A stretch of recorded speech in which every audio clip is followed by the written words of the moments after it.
Good evening, everyone. Welcome to this webinar version of the meeting of the Montoursville Area School District Board of Directors on this regular meeting on Tuesday, April 14th, 2020 at 7:01 p.m. At this time, I'd ask the secretary to do a roll call vote to the members in attendance, and if you could just say your name and acknowledge that you're here.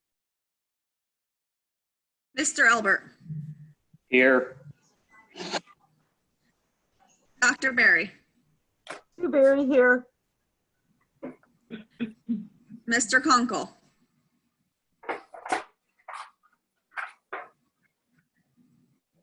Unmute, Scott. Go to unmute. Thank you. Scott here. Mrs. Marriott. Why don't you unmute there, Jen? Let's hear your voice. Me too, huh? Jen Marriott here. Dr. Mathers. Dottie Mathers here. Mr. Ruffing. Present. What's your name? Mr. Schimmel. Mr. Schimmel here. Mr. Snell. Mr. Snell here. And Mr. Ulmer. Mr. Ulmer here. Okay, our next order of business, of course, we would really love to do the salute to the flag. The unison things do not work out. Maybe Sebastian will flash the flag for us for just a brief moment, and then we'll move on to the recognition and presentations. And at this time, one of the presentations is by the elementary level principals.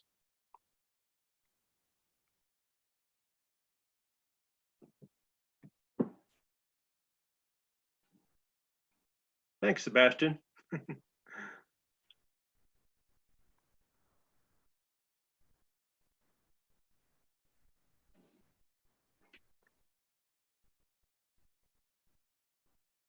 believe at this time, Sebastian will be loading up the presentation by the principals.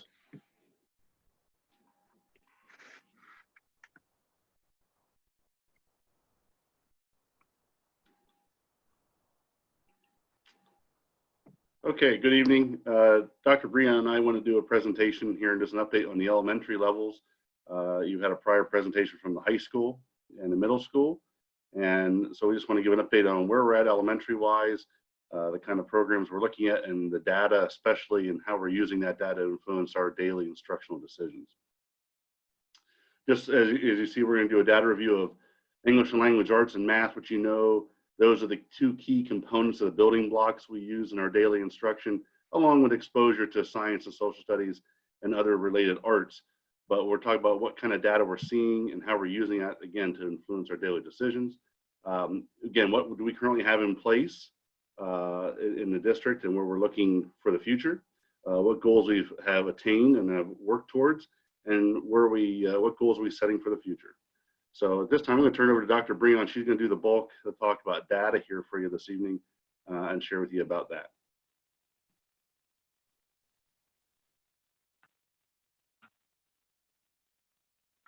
Good evening. Just to start back at the beginning, we use in the district what we call a screening assessment at the beginning of the year for all of our students. Currently, it goes under the name Acadience, kind of like Prince, formerly known as DIBELS. DIBELS was an acronym that stood for Dynamic Indicators of Basic Early Literacy Skills. And I say that only because that word indicators, is a huge word and what we're going to talk about this evening. So know that we've been using the reading assessment in this tool kit for, well, since 2012, I believe, when I look back at the data. And it's given 3 times a year. So we start in the fall and give the assessments pretty early within the first month or so of school, just to get a gauge for where our students are coming in on specific skills in reading at the beginning of the year. The math tool is new. It's relatively new to the Acadience toolkit as well. This is our first year to use the math Acadience measures as well. We are working with teachers to understand how to use this data to help make decisions as they go about their daily instruction. So as we continue, I like to think of these as those height and weight charts that you go to your pediatricians with. And so they're very predictive. This data has been gathered for the reading piece of it since the early 80s. So there are millions and millions of kids in this database. And so they use these markers, if you will, to ascertain where that child's going to be later on in their foundational skills development. So I know for my son, when he was a toddler, they predicted he would be 6'1". He's 22 and he's 6'2". So they were pretty close. But as we look through this, I want you to think about these as very predictive, again, indicators as we try to figure out how to best support our students. This chart basically shows the literacy side of this. And when we look at the specific skills within literacy, we have kind of these milestones we like kids to reach. So you can see, if I just kind of put the cursor here, in the beginning of 2nd grade, we're going to expect that the milestone for kids to meet are 52 words read in a minute. And then that jumps, though, throughout the year to 72 and then 87 by the end of the year. So what we use these scores for in one lens is to look to see, is our instruction moving children along at the rate we would anticipate them to be, meeting the later milestones as well too. So this is one way to say, kind of, are we giving them what they need in order to meet these milestones? So you can think again, if I go back to the pediatrician piece and young toddlers, you know, we want to make sure that they're getting the proper nutrition to meet those milestones in height and weight as they project on. What's interesting with these particular measures is they're highly, highly researched. So we have found that if the child does meet, let's say, this 51 words per minute, the likelihood they will meet the next milestone is 80 to 90%. So we have high reliability in being able to say we are on the right track in and when we meet these particular goals. If we move to the next one, this is some data that I came across in the last several years, and it really kind of heightened my awareness to the reliability of using these tools. Back in 2005, Shapiro and Keller did a specific study, and they found that when we looked at those 1st grade middle of the year scores, we could predict with a high degree of accuracy what their scores would be on the PSSAs, up to 75% correlation, that if they were where they were supposed to be in the middle of 1st grade, the likelihood they would do well on the state assessment, specifically the Pennsylvania state assessment, was 75%. So pretty good scores and correlational data when we start to look at that. But then there was another study done in 2011 by Etchell, and what that study found was we could actually use those 1st grade scores to predict the likelihood of how they'll do on the state assessments for up to 7 years. So the longitudinal data, or the data studying kids across time, was really highly predictive of using these early indicators or these milestones to figure out how they'll do with skills further down the line. So let's look at this in relationship to specifically our district. So if I took our current 5th graders, so they would have been taking the 4th grade PSSA scores, our state assessments last year, and I go back to where they were in 2015-16, and I look at their middle of the year scores, we can see that 75%, you would want the student to hit either the green marker or the blue marker. So the green would be meeting the benchmark, the blue is exceeding the benchmark, or the milestone, as I like to say. And you can see that back in that time, that 75% of our students met the expectation. Now, when we pull up our data for our 4th graders for this past year, you can see if I look at Little Sauk Valley scores, we had 75% of our students actually proficient in advanced. So the correlation was exactly 1-to-1 there, which is a high correlation, not likely. Whereas when we look at the lighter scores, they actually superseded it, and they were at 81.3%. So these scores, again, I've done these in a couple different districts in my previous role, and these scores tend to follow this, and we can see the 75% likelihood, coming through and being pretty correlate. So we look at that and we can kind of say, so what? Well, I think that for my lens, what I look at is and say, what can we do with students before they get to that PSSA? Do we have to wait to those PSSAs in 3rd grade to be able to make some decisions, or can we influence their outcomes for a later time?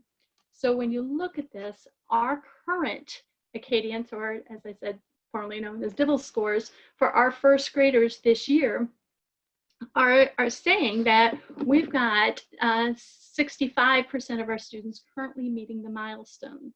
So that 1st grade chunk, and if you look, you can see how the pie charts kind of go from the middle of the year, where the other grade levels are in their 70s, which is a nice place to be, and more aligned to where our district scores have been with our PSSAs.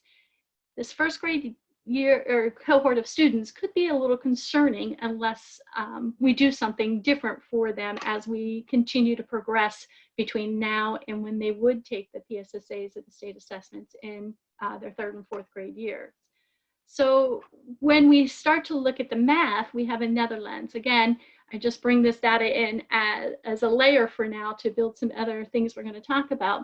But the math for Loyalsock Valley, we had 65.6 of our students proficient. And at later, there was a score of 69.9%. So I think those scores start to say to us, we are higher on the ELA end in the number of students meeting proficiency than what we are on our math piece, which is an area that, again, we want to address as we continue to look at our curriculum and what we're doing for our students. So as I said, this is the 1st year that we've done a screener or a benchmark assessment, if you will, for the math area. And we felt it was important that we start to gather some data and evidence here.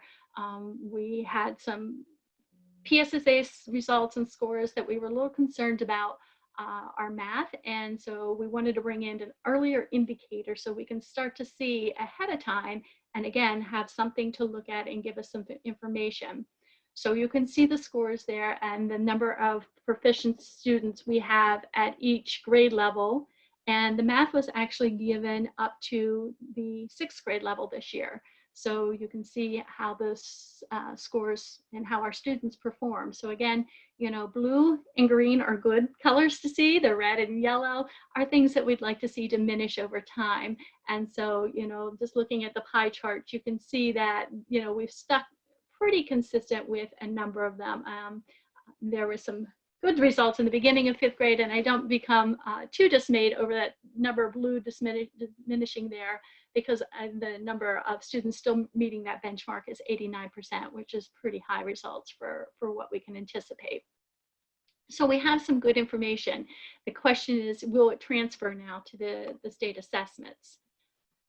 So when I say we have these results, and obviously, as I said, some concern perhaps when you look at it in the early stages of the children literacy development or their math development, we know that if we look at this stuff early enough, we have indicators of something that we can do and change some of the outcomes.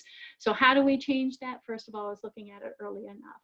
We focus in on those basic early literacy and foundational math skills and really hone in on specific target skills that research is supportive that students need to acquire in order to continue to grow.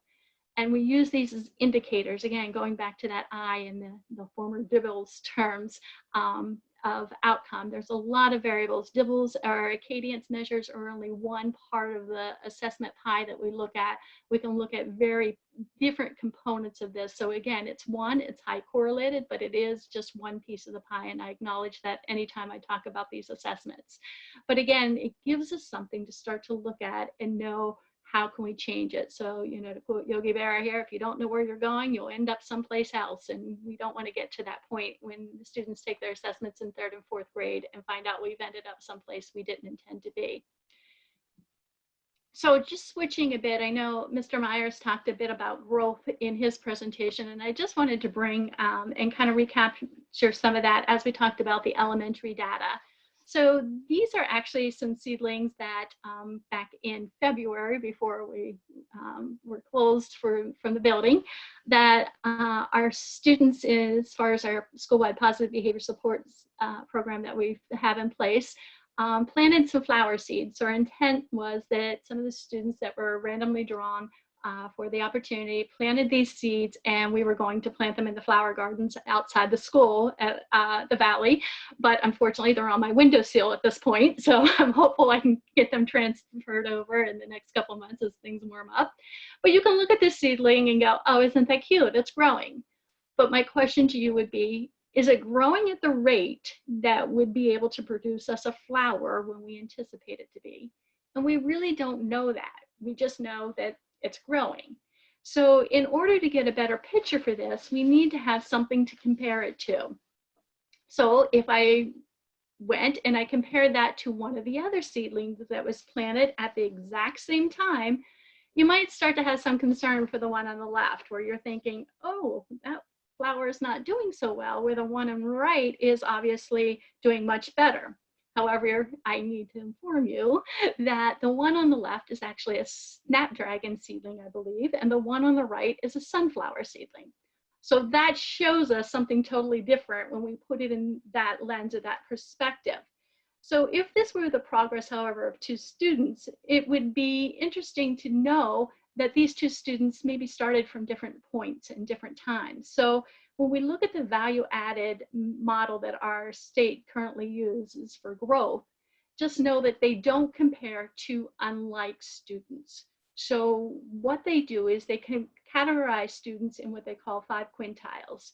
So we're not comparing the growth of a student that's maybe been identified as being gifted with this growth student of the growth of a student who may be identified at being at risk. So when we look at that, that wouldn't be a fair comparison. But what they do is they compare like students. So they will put the students that are at risk in 1 quintile, and they will put students who maybe have been identified or exceeding the markers in another quintile. And they'll compare the growth only of similar students. And that's an important piece to think about, because we can't expect them to grow when they're not obviously starting from the same point. However, when you compare these two seedlings were both snapdragons. And so what we can see here is we would anticipate that they will grow at the same rate. However, now again, we start to be concerned about the seedling on the left as compared to the one on the right. The one on the right looks like it's had more sunlight, more water, more fertilizer, whatever you decide you want to contribute to that growth. But we also notice now that when we start to compare these like students, that the one on the left needs some extra TLC, something extra.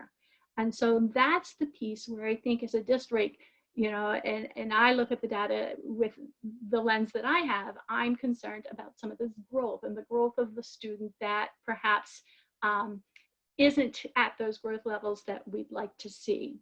So that's kind of my analogy with growth in trying to figure out how do we catch those kids up to their growth projections and where we would like them to be.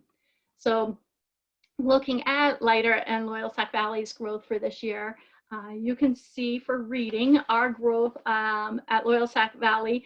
We've got the green mark, but you can see the state average was 75 and we were at 72. Leiter's, the state average again was 75, their growth was at 50. So that was for ELA. However, for math, both buildings are at 50 with the state average being 75.3. So again, this is an area that I really want to look at and say, how can we address this and how can we contribute more to our students? So when you think of growth, again, we're thinking of a year's worth of instruction for a year's worth of growth. However, when students are at the top echelon, as most of our, or I should say many of our students are in Montoursville, that growth becomes harder to achieve. And it's a challenge, but I think it's one that we need to embrace and continue to process how we can better obtain it. With that being said, going back to our Acadience from kindergarten, middle of the year kindergarten, and every grade thereafter also has their growth measures in place, but they use different systems. So one particular graph that they use, if you follow the cursor here, they look specifically at the STAR system. So these 3 green stars would say they're growing at a typical rate of students that are in the same area as they are. The 4 dark green stars are above typical, and the bright blue stars are well above typical. So that's the type of growth projections we'd like to see.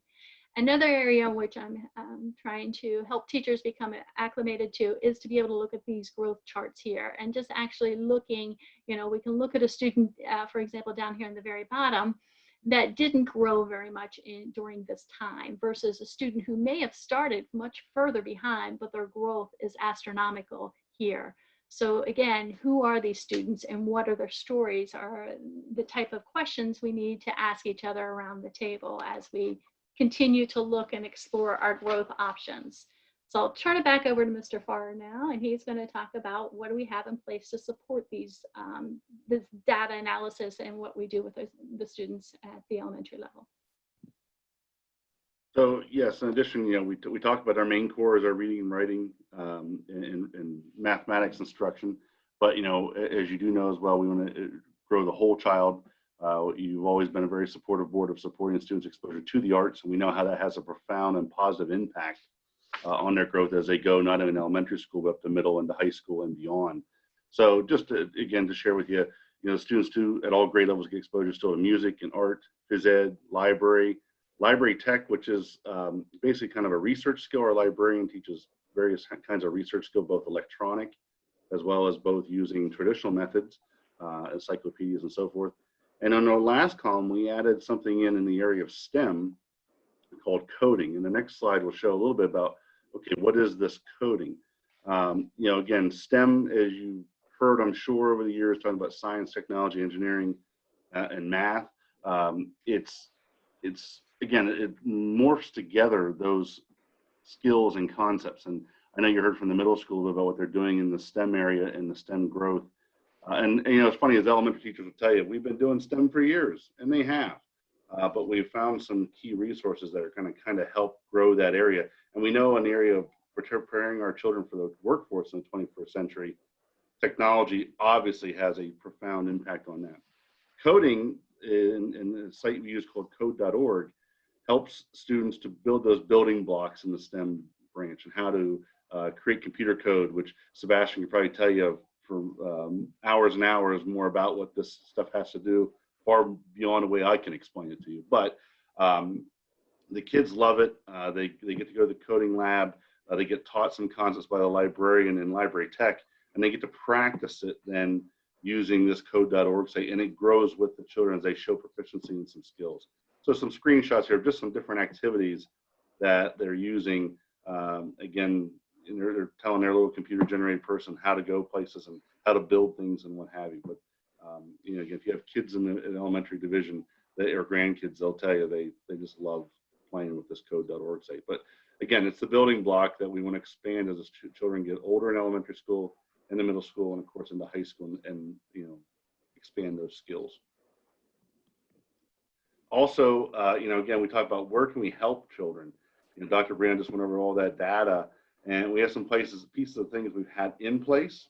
But we're also looking at how we continue to continually evaluate and adjust and add to our repertoire. Obviously, we want to look at quality core instruction. Do we have that across the grade level? And you know, I feel we do. We have great teachers who work with our children. They're constantly trying to look at the best ways and the best manners to convey the knowledge and impart those skills to the students. We have supports like Title I reading and also learning support for those students who qualify. We also have the multi-tiered system of support, which we're going to talk about here a little bit in a minute, but that's again one of that initial building blocks, that and something new this year, the warrior skills, that we're trying to break down our whole class into small groups to focus on skills and build those skills where they're showing some weaknesses before they get to needing more intense levels of support. And again, they all morph into this MTSS or multi-tiered system of support. So digging into multi-tiered systems of support, this is kind of a Pennsylvania frame for it, although it is national research-based methodology. So when we look at this, this is an educational framework. So it's a way to consider what supports and how are we providing instruction to our students. So within Pennsylvania, they've defined it as, where is the problem? Are we analyzing? Why is it occurring? What are we going to do about it? And then evaluate, is our plan working? So it sits within this instructional decision-making model that really is supportive of some of the conversations that we're having at the elementary level. But as you can see, this encompasses both the academics and the behavioral. So I'm going to kind of work through the academics first, and then I'll touch lightly on the behavioral side as well too. So at tier 1 of this framework, what we're looking at is this is what everybody gets. This is your core instruction. So for ELA, we would be looking at, this is primarily our Wonders program with a couple other pieces that have been added. For our math, this would be our everyday math program with, again, supplements that are added to kind of make sure that we're meeting those mile markers as the data directs us. So we will have some students, though, that just isn't meeting where they're needing, and they're not progressing or growing at the rates that we want. So those would be students we would call our tier 2 students, students who need something extra. So as Mr. Farrar talked about in our warrior skills period and other times throughout the day, we're giving them extra supports for somewhere along the line.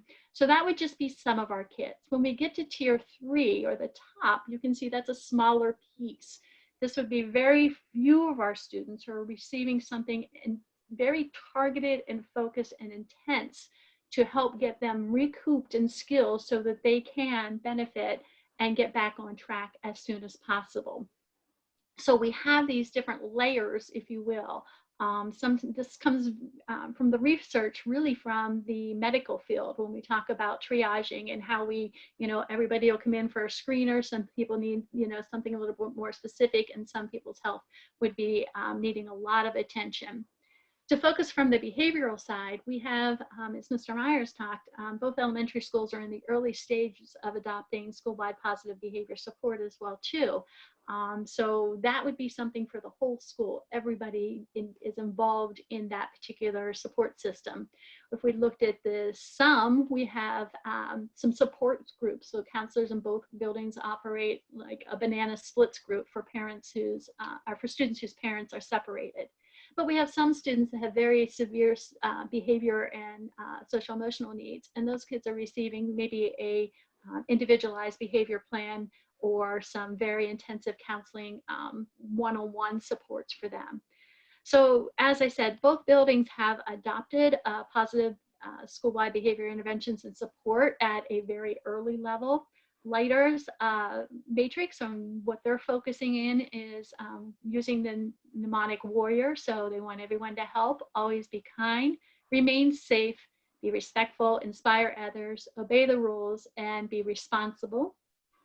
Loyal Saca Valley has adopted pride, and we're going to practice kindness as our expectation, being respectful, inspiring others, do your best, and everyone should be included. So both schools, again, are in these early stages of implementing a tier 1 positive behavior support system in our school. To top that off, as I've been an advocate for sensory stations in the building, sensory stations are a place for kids to just either 2 ways. One, we have students that just thrive on getting up and doing something physical rather than sitting in their seat. So it's an outlet for kids to just kind of reset through some type of kinesthetic involvement or sensory involvement in doing some things. And if you're on Facebook at all, you can see some really cute ones out there. These are sensory stations at Lighter. So you can see and imagine, kids hopping across the footsteps or following the logs or the lily pads. And you can see, these can go right up the wall and do some fine motor stretching and so forth. So those are Lighters. At Loyal Sac Valley, we were fortunate to apply and receive a foundation scholarship or grant this year. And so we are in the process of putting our sensory stations in the alcoves of the building. So we have 3 currently in place. So we have our bear den on the left, and I'll show you inside these in the next slide. We have our frog pad here, and then a games kind of area here. And so inside the games area, we have like Twister on the Wall, tic-tac-toe, and some games that kids can become involved in. And our bears, then we have bear backs. We have places that kids can read bear books on a bench. We actually have had the donation by one of our teachers of a bearskin rug that bear kids can just go in, and they would be surprised how much they settle down just or refocus in touching the bearskin rug. And then in our frog pad, you can see we've got a very outdoorsy, if you will, a lot of visual features going on there, but students would also be able to follow the lily pads very similar to what they have there at Lighter. So those are our sensory stations that we have. We have a couple more brewing, but unfortunately we won't be able to finish those this year. And we have many teachers who have actually different sensory buckets and activities within their own room. So it's not just certain sites. There are a lot of teachers throughout. They've had little tricks that tend to work that, again, different students need to help either refocus or to hit that reset button throughout the day. So looking overall, looking at some, what are our big picture goals? Again, we're looking to, we need to continue to monitor our early foundational skills. We need to continually coach in helping our folks interpreting the assessment results and how we can best use them. We need to examine a little more robust mathematics program. Although overall, as you saw, we're doing well on the state average, we obviously want to do what is absolutely our best. And hearing the feedback of our teachers at all levels, we're seeing that, again, we need to evaluate that, and we have started that process, but we want to make sure we find the absolute best program to consider asking you to adopt. That would be an improvement that again helps provide our students with those skills, and again continue that growth along the way. And of course, we want to need to continually access to tools and resources to meet the diverse needs of all of our students. And again, you've seen just some slides of some of the things that we've seen and how that level of need and activities are changing. So we look at some of the goals that we've reached thus far. We've adopted the new ELA program with Wonders. Again, by looking at some of that early data, we were able to see that there were some gaps that we needed to fill with some supplements with a Haggerty phonology program and some Foundations phonics instruction as well. So that's been supplemented to Wonders, and we're seeing positive results as having put that into place. We do have the Reading and Math Acadience now that we're monitoring students' progress throughout the year to make sure they're hitting those mile markers that we expect them to for their development. We have multi-tiered systems of supports put into place in both academic and behavioral areas that we're, again, continuing to build. Both buildings that put child study teams back into place where it's just a time for teachers to kind of get together in groups and have some conversation. I'm worried about student B because of these things. Anybody have any ideas? What can we do additionally to help the student so that they can continue to grow? We have phenomenal community outreach programs. So, that's one thing that as I've been in a number of districts in my career, it's just been remarkable to see in Montoursville. So, our community is just phenomenal, and the supports they provide for our students. And as Mr. Farrar said, we're looking at that math review. We're supplementing right now with MaxSeeds and with IXL with the everyday math, but we're looking to find some things that can help beat that up a little bit more. And again, we'll talk about these together with you. That again, where do we need to go? Where do we still in progress? Again, you've heard about the trauma-informed schools and change over to trauma-informed practices. We want to continue to build upon those tools and supports. And again, help our teachers. We've done an amazing job so far, but again, we want to continue to integrate that into our daily practices. And you heard me say, as far as positive behavior intervention and supports, we're in the early stages, and we both are going to continue to grow in this aspect. Our team I Can Speak from the Valley, we've gone to some initial trainings, and we're actually going to Zoom with a trainer later this week just to continue our progress so that we can make sure we're on track of where our goals are for the fall. We You know, also have the, go ahead. Dan. Go ahead, Dr. Brandt. Sorry. We also have multi-tiered systems of support. Again, we continue to refine those skills and use that evidence that we have to support our students the best we can, both from the academic and from the behavior side. So we're always looking to what tools do we have and how can we best help this child who needs the extra growth at this point. And that's an area that we know is going to need some extra assistance and attention. And we currently have a coordinator who goes back and forth in each building 50% of the time. But obviously, you know, it's an area that we want to continue to look at and how we continue to build and grow upon, because it truly is a need to kind of help, again, identify those students with early interventions to prevent those problems from lingering or growing. And last, again, we'll talk about our math curriculum review. We've been in the middle of this, continue that growth, possibly looking to pilot some things, and again, bring back some ideas for your consideration as well. So that's the presentation that we have at this time. We can turn it back over for any questions.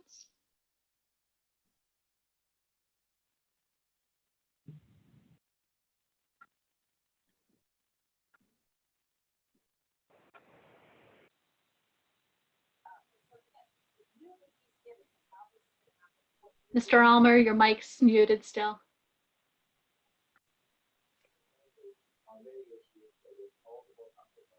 I do have a question regarding with the phonetics. You've been using that this year now. Were we in school long enough to see progress?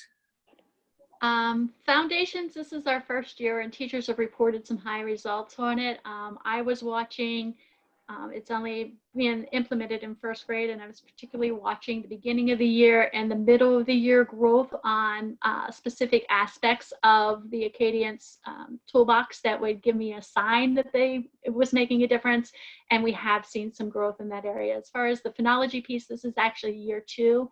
And when you go in and look at those specific subtests and particularly kindergarten into first grade, and we look at phonology scores specifically, yes, there is growth in those 2 domains for what we're doing. So I think as teachers become more and more comfortable with those tools, we'll see a higher impact. Good news. And of course, we want to continue to build on and add some professional development and growth in that area as well for our staff as well.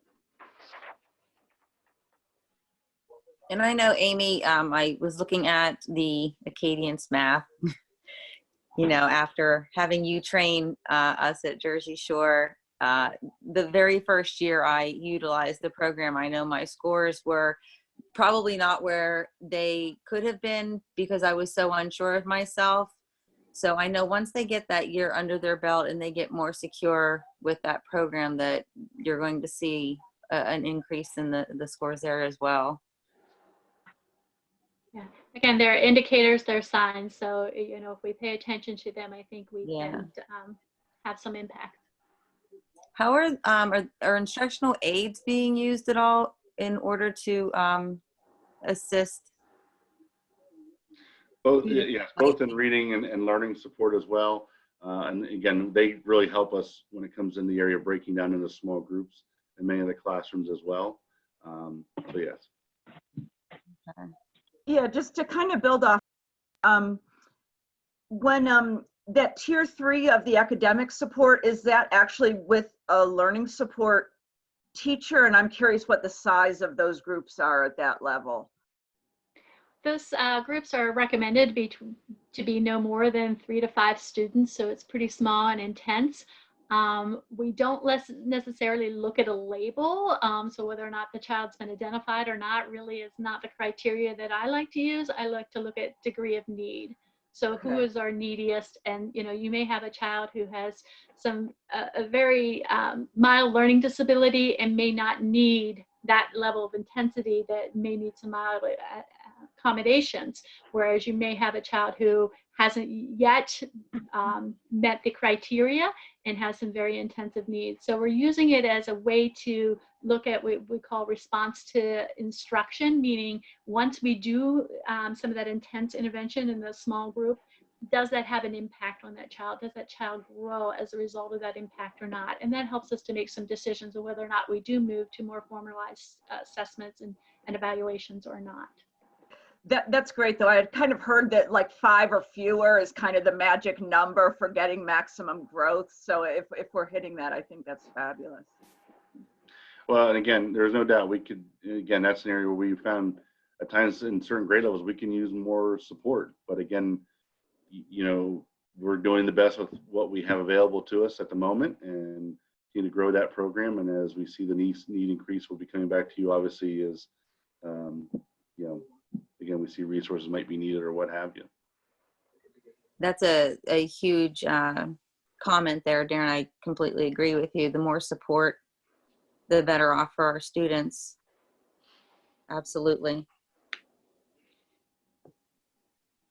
Amy, I have a question regarding that, the growth, was it the growth factor, growth indicator, the numbers that were 50, and my sense about how to put that in perspective is, if we started out at second base and we get maybe halfway to third, you know, we didn't get very far, but we got somewhere. But someone who was halfway to first and got halfway to second, they had a good growth. They aren't a second base where we are, but they did well. Is that how to conceptualize that or not? Yeah, I mean, you're constantly thinking of where is their starting point, and then again, the comparison is how are they growing into other people who, in comparison to other people who started at that same point. So, you know, if we all started on second base and you made it, you know, the whole way to third base, and I started on second base and only made it 3/4 of the way, then that would be comparative growth to be able to look at. I mean, the expectation is we each make a base for 1 year of instruction, 1 year of growth. But obviously, you know, there's some variables in there that make that dynamic very interesting because, you know, let's say I have a sprained leg, for example, that may be a factor that might hold me back, and I may need some extra supports in order to get at that same to second base or to third, wherever we're at, to be able to project on. But you're also right, Mr. Schimmel, when you do extremely well, it's harder to show a bigger level of growth. That becomes more difficult. It can be. Yeah, so one student may have that lead off run, you know, they're out on that base and they have a good lead, where another one standing back kind of, you know, waiting for the action to happen.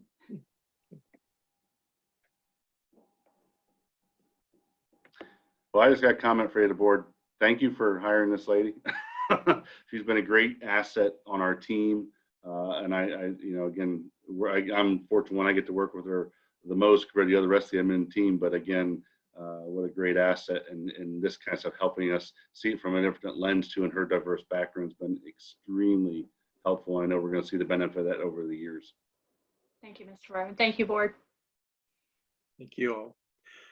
Okay, if there's no more questions for the board, we can move along now to well, any other recognitions, presentations, Christina? All right, and we have no student representative presentation, but by the way, if you've been floating around on Facebook, or maybe you saw one of the student presentations, some of the high schoolers did a little video thing, just basically showing their love and support for this, their school. Why it was a nice presentation, and I think our teachers even did one too. They're very nice. So if you get a chance to look at them on Facebook, you'll enjoy them.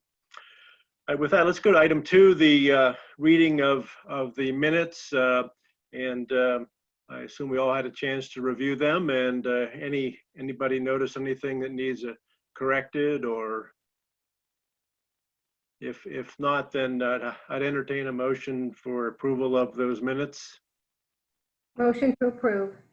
Okay, Dottie Mathers makes a motion. A second. I'll second. Okay, Mariette seconds. And unmute your microphones, and all in favor say aye. Aye. Aye. Aye. And those opposed, I assume none. So are we, I guess in a matter of housekeeping, maybe I'll direct this to the superintendent and Mr. Holland. Should we be doing, just for the sake of clarity, might it be better to do every vote as a a roll call instead of a voice vote. What are your thoughts on that? Any guidance? I think as long as it's clear, as it was in that vote, who voted in favor and that there were none against, that's fine. That's all you need to do is record that. So if we get maybe a divided vote, a divided voice vote, we may want to switch it, or can you reverse and back up and convert it to a roll call vote if you're unsure? It would be pretty easy to ask people to specifically identify who voted yes and who voted no if there's any question. As long as it's accurately recorded in the minutes, that's all that's required. Okay, thank you. All right, with that, this time then we jump down to the time for public comment on agenda items. And for this section of the agenda, our moderator administrator for the webinar, Sebastian Pfeiffer, well, I'll turn it over to him. He'll tell you how this works. Yeah, so during public comment, for all of our attendees out there, at the bottom of your screen, there should be an icon that looks like a hand. I believe it's blue. If you would like to speak, go ahead and click on that hand and we'll be able to see that you want to speak. And at that point, we will go down the list in alphabetical order and allow you to talk. You will have, I believe it's 3 minutes, right, Christina? Yes, hold on, I have to get my 3-minute timer up here. Okay, so she'll have a timer. So every person who wants to talk will have 3 minutes to do so. And we ask that you please state your name and address before speaking. So at this time, if anyone's interested in speaking, please go ahead and click that icon to raise your hand.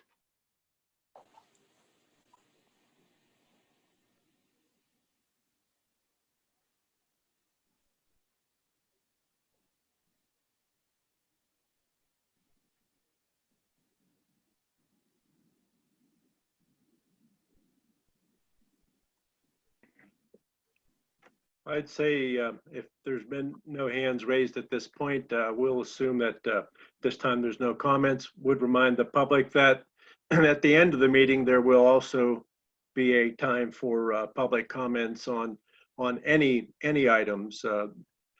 With that, let's move now on to the business manager's report. And Randy, if you'd like to take it over.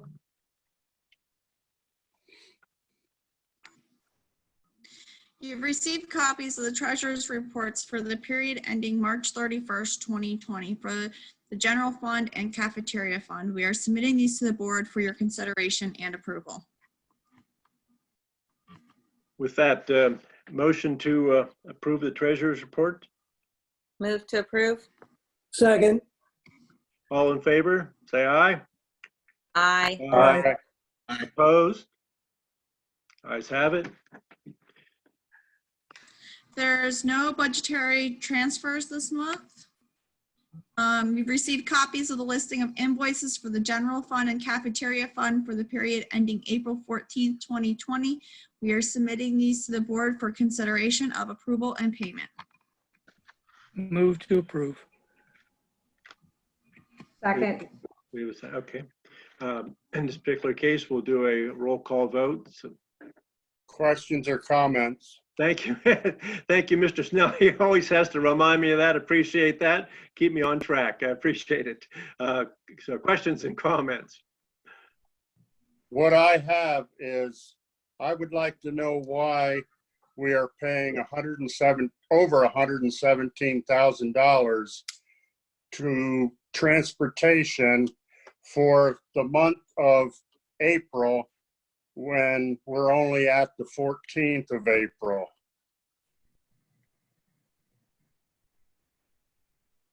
I had asked Mrs. Basin if she wanted me to pay through April 30th because the school was confirmed closed until April 30th at that point, and she said to go ahead and pay through April 30th because we knew that we were going to be closed through then. My concern with that is that over $117,000 in our bank account would be gaining us some interest rather than being in somebody else's bank account, gaining them interest.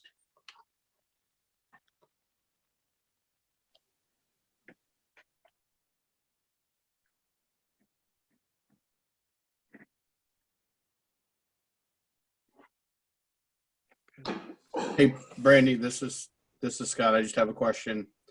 Would this generate your folks going back into the office also? Will this alleviate folks from going back into the office at some point?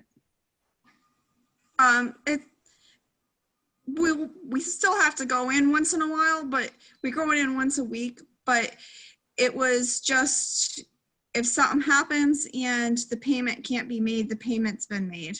We knew we were closed until April 30th. Thank you. What would happen that the payment couldn't be made? I mean, that's not the only payments we make. There's payments made throughout the month. So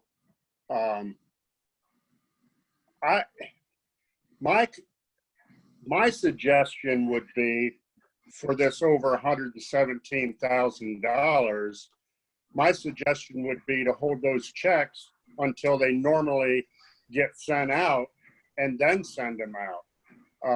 So we could still be collecting interest. Let's face it, this school district isn't fat and happy with money. So any amount that we can save or gain by interest is money that will be able to be spent on education. If that is what the rest of the board wishes to have happen, sure, we can do that. As far as the checks themselves now, are some already due to be sent? In other words, we owe it. Others we're sort of prepaying them by a couple of weeks. What's the division of all the checks that are out there? Because I think Mr. Snell makes a good point. We aren't obligated to prepay those. We probably don't get a discount by prepaying those. So, you know, sitting on them, holding them until the appropriate time to pay that obligation, that just makes sense. But perhaps a couple checks that do need to be sent because the bill is due. So can you make decipher thing of that? Actually, let me clarify. Those bills are actually on the same check as the ones for the month of March. So there would have to be a change of checks made in order to pay the month of March.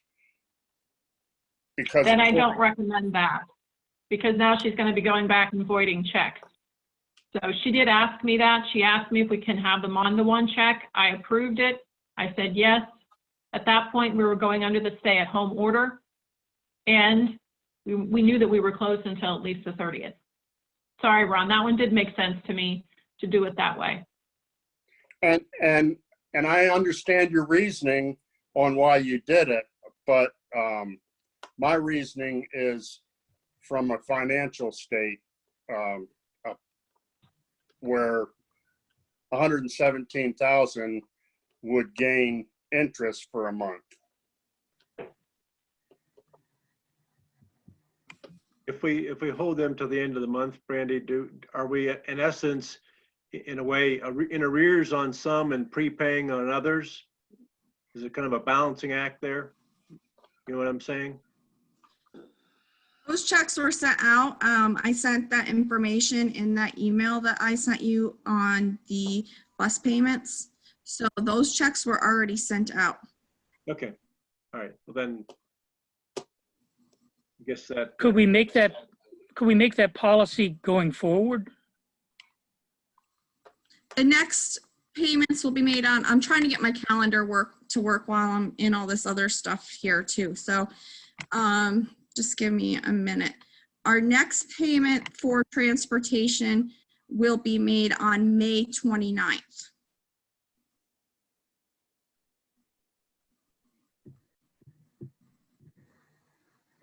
That seems an appropriate time to me. And that payment will be for the month of May, Randy? Yes. So that's going forward with what Ron is suggesting. And the only payments after that, Brandy, would be for what, 5 or 6 days in June? Is that correct? Correct. And I would recommend that we put that all on one check, but if you want me to wait and do that one after the last day of school, June 5th, we can wait and do that one on June 5th for the June. I would recommend writing one check for all of May and the 5 days in June, or let me pull my calendar back. I don't even know if there's 5 days. I just lost everything. Okay, so I would recommend writing one check, but if you want me to wait and do a separate check on June 5th, I can do a separate check on June 5th. I can do one on May 29th and then do one on June 20, and then June 5th. I would say you can do it on the 29th, do the whole month for June. So do May and June, or? Do May and June. Doesn't make sense to wait a week and do another run. That doesn't make sense. No, that doesn't make sense to me either. For just a couple days? Yep. I say put June's on May's. This is Scott. And mail it on June 1st or 2nd. How's that? Well, they like to pick it up in the last day of the month. I'll tell you, I'm more willing to do that for a few days in June than I am to do it for $117,000 in April. Let me just ask a question here though, too. Brandy, is it 117 that's being paid early, or is that just, there is an amount out of the $117,000 that is the amount being paid early? I would have to look at the actual invoices to tell you exactly, and I can try doing it here. I have because I it have should those be about numbers 10 in front of days. me. It's just going to take me a few minutes. I have Right, the it numbers should be in about front of 10 me. days in right? 20 days. It was 10 days in March and then the 20 days in April. So Okay. part of them were for March and part of them were for April. Okay, you like thank to you. hear this? And Would you like to I- hear the numbers? I have them right in front of me. no, I just needed to know the number of days, Ron, so that I knew how many days we were actually working with. That way that Oh, we're okay. paid ahead. So I understood that. And Brandy, how much did the interest change for us? Since we were at one rate, has that rate now changed? It has dramatically decreased. So Us- where are we though right now? Because Ron does bring up a good point. Where are we right now, interest-wise? Right. Percentage. 0.1%. 0.1%. Okay, Yes. not 1.0%. You're talking 1/10 of 1 basis point. Correct. Okay. All right. And Brandy, what would that amount to on 117,000 for 30 days? $30. I don't have a.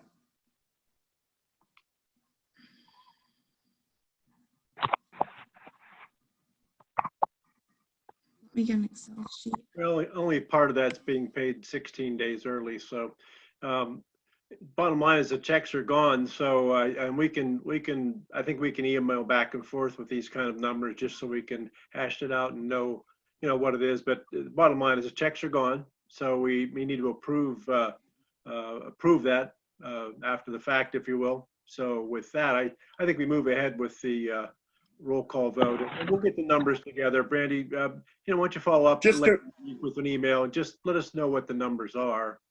Just to make it clear, Dave, that 117,000 is the payment for our contractors for just April. I took that off from. That's not the total bill. Okay. That's what is just for April, payments for April.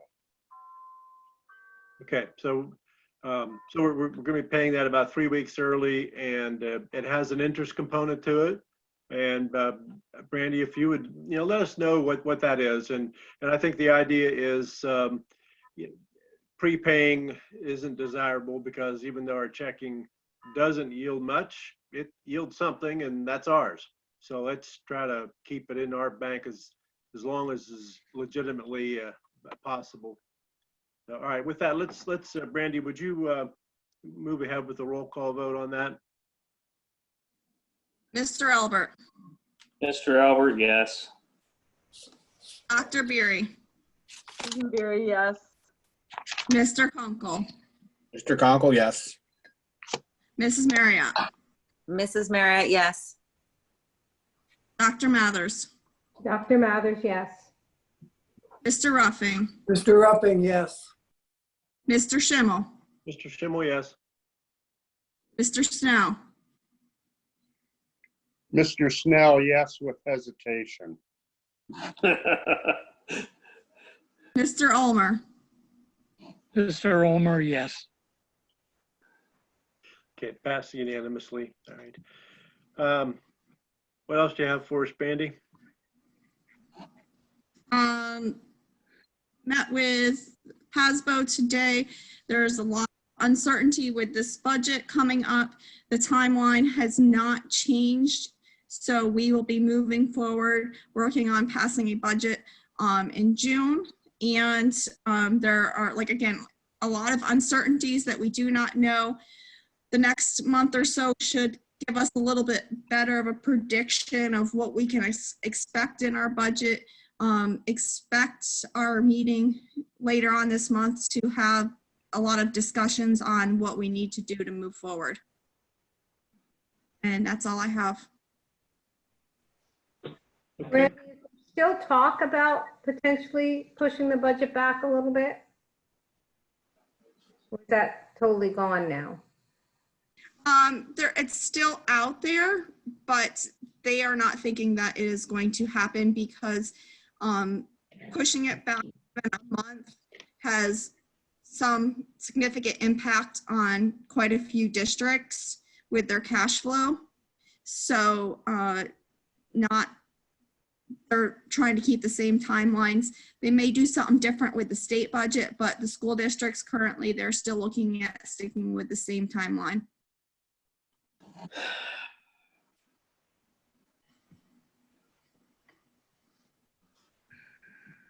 Okay, if there's no more questions for the business manager, let's move to the superintendent's report.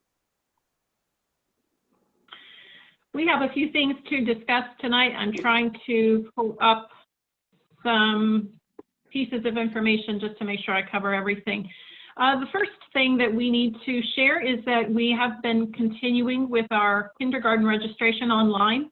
So far, we have 29 registered at Loyalsock Valley and 44 registered for later. Those numbers are a little lighter than they usually are at this point in time.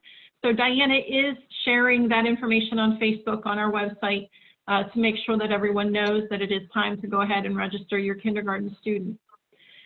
So we will watch those numbers and move forward accordingly, whether that means changing staff around to make these class sizes more appropriate. We will do that as we get closer to the dates of making those decisions. I have created, with the help of the administrative team and the union, the continuity of education plan. Bless you, Ron. And that plan is placed out on our website under the pop-up menu, and Sebastian changed it today for us so that people could understand that it was there for them to read. And this is something not only for parents to read, but for the community to read, so that everyone understands what the district is doing as we move forward with school. Just because the governor said schools are closed does not mean that schools are not educating. What it means is that the buildings are closed and the schools are continuing to provide educational services. And we will continue doing that until June the 5th, which was our normal graduation, not our normal graduation day, it was, but our normal last school day for our students. That continuity of education plan must be turned into the state by the 17th, and we will have that to them. I wanted to make sure that we were continuing with meetings with the IU, and those meetings happen on a regular basis. They were every day. Now we're working every other day with superintendents across the whole IU region, as well as superintendents within Lycoming County, so that we're all understanding where we are and what we're doing and how we are serving the needs of our students. And that is vastly different across districts. And I think this is the one thing that I hear from parents the most. Why do we do what we do as compared to other districts in the county? So I want to just take a few minutes and help you understand, and you all do understand, you've heard me speak about this, but we are doing enrichment and review, which means that the students are partaking of activities that will deepen their knowledge and their skill sets from what they have already accomplished this year and maybe even in previous years. And they will be doing that with their teachers electronically, and if they do not have electronic means, by the U.S. Postal Service with packets being delivered to them. We can choose enrichment and review versus the planned instruction because we have barriers for our students, and those barriers are tremendous for some of our families. And those include not having devices in their households. It includes not having internet, not having cell phone service. And when you don't have internet or cell phone service, it doesn't matter what kind of device you do have, because you would not be able to get the schoolwork done. We all did speak about this prior to coming to the conclusions of school being decided at the governor's level that it was going to be closed. And we felt as a unit that that was what was best for our students, because in a time where people were to be dying and families were to be inflicted with these times of grief, we felt the need for compassion was stronger than the need for tests at this point. And we knew that we could not meet all of the requirements of FAPE, free, appropriate public education. So we chose the enrichment and review path. Now, I know that we've chosen that for right now. However, as we move forward, as you and I and everyone around us continue to hear about the COVID continuing into the fall, we need to stop and we need to consider what it will be in the fall if it occurs again and we are still facing the types of barriers that we have. While we can get away with the end of the year, it is not ideal, and I will say that. It is not ideal to be stopping a school year and providing enrichment and review. It would be better if we could provide planned instruction. However, many of the weeks that we would be spending at the end of the year would be with PSSA testing, Keystone testing, and other state mandated testing. So while it's better now, it is not okay if it happens in the fall. And if we are going to be faced with these barriers again in the fall, as a parent, I would think that we would want to do something, because I would think that that would be unacceptable to not have planned instruction in place. So we really need to spend a considerable amount of time discussing what it will take for us to be up and moving for planned instruction and have this process in place prior to the fall arriving, and then us being told, well, you're not going back, or you're going to be coming back in stages, or you can't have this many students on a school bus, you can only have this. We need to make sure that we're expecting those chess moves and we're planning for those. So one of the largest pieces that we must discuss is, do we or don't we become a district that is a one-to-one district? And what that means is that the computers are the devices that we would be providing to families as a tool. Just like a book would be provided for curriculum, a computer, a device, a Chromebook would be probably the device of choice for our district for cost abilities, as well as the actual abilities to be universal throughout most of the grade levels that we have.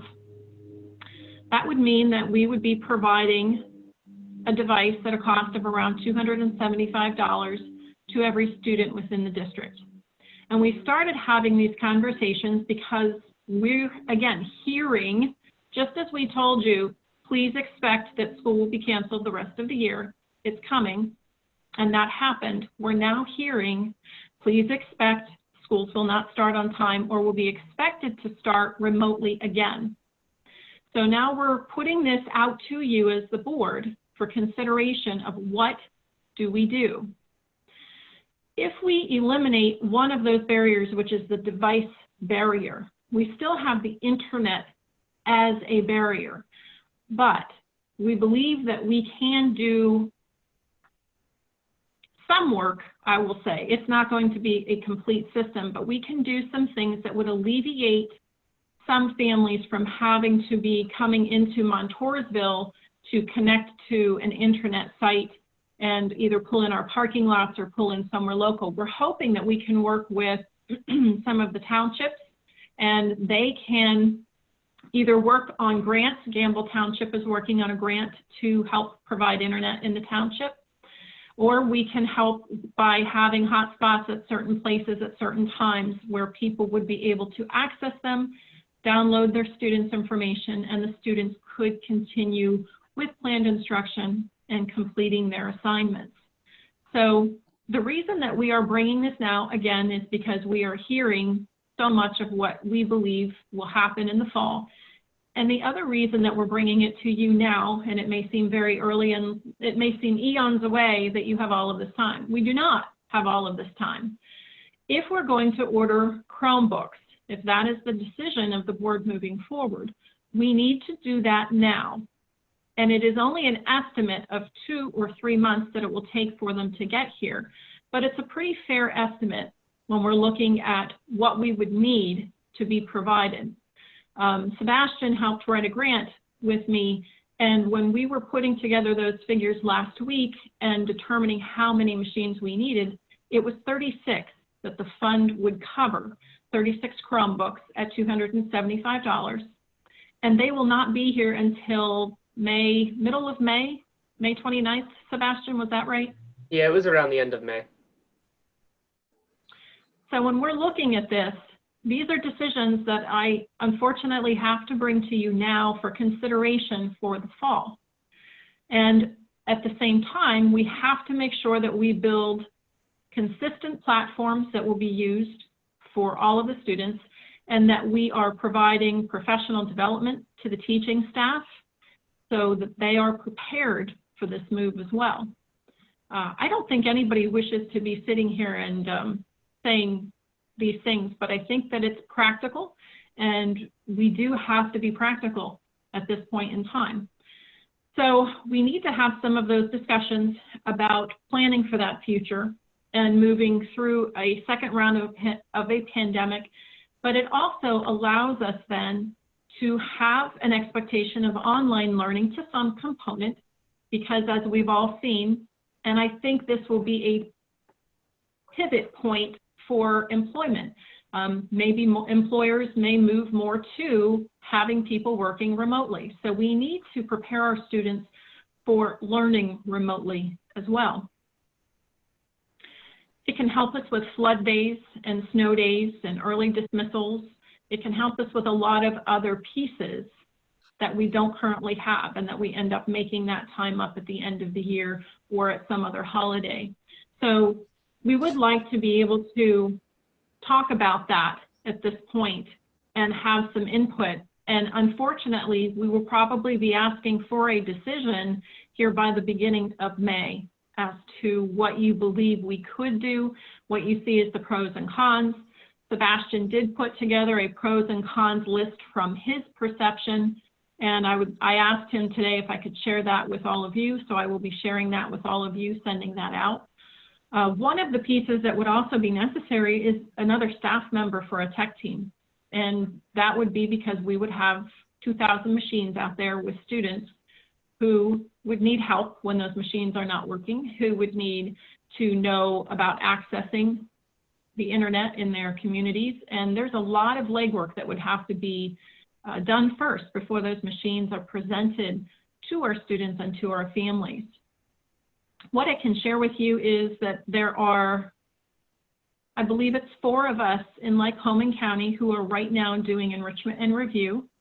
There are 3 very small districts within the community doing some type of planned instruction, and there is one doing a hybrid plan who is offering planned instruction only to the seniors, and everyone else at this point in time is doing enrichment and review. So please start having this conversation so we know where we can provide the best resources to go in your opinions, and we can get this process started, because there will be an entire process academically that has to be created, and we would like to get a solid start on doing that with professional development for our staff as we move forward. We estimate that the costs would be between $426,250 and $550,000. Sebastian believes that we have several hundred machines within the district that we could use to start this endeavor, but we do not have one for everyone. And there are reasons to have one for everyone, equity being one. The second being that they would be dealing, and by they I mean the tech team, they would be dealing with one type of device. It would not be working with people who have many types of devices and they're trying to learn different types of devices. But we can discuss all of these factors as we move forward. So unfortunately, we need to have those discussions at this point in time. So Christina, are we, or do you expect any federal support to help the districts out? We do expect, I think the figure, and actually it came from Rich, I think the figure was $541 million coming into the state of Pennsylvania. However, they may decide how to solicit that out to districts. And I'm not quite sure that anyone has that information yet as to how it will be divvied out. In 2008-09, when the ERA funds came out, those came out based on certain criteria of size and demographic and how many poverty students you had and how many now they call it ELL students you have, English language learners.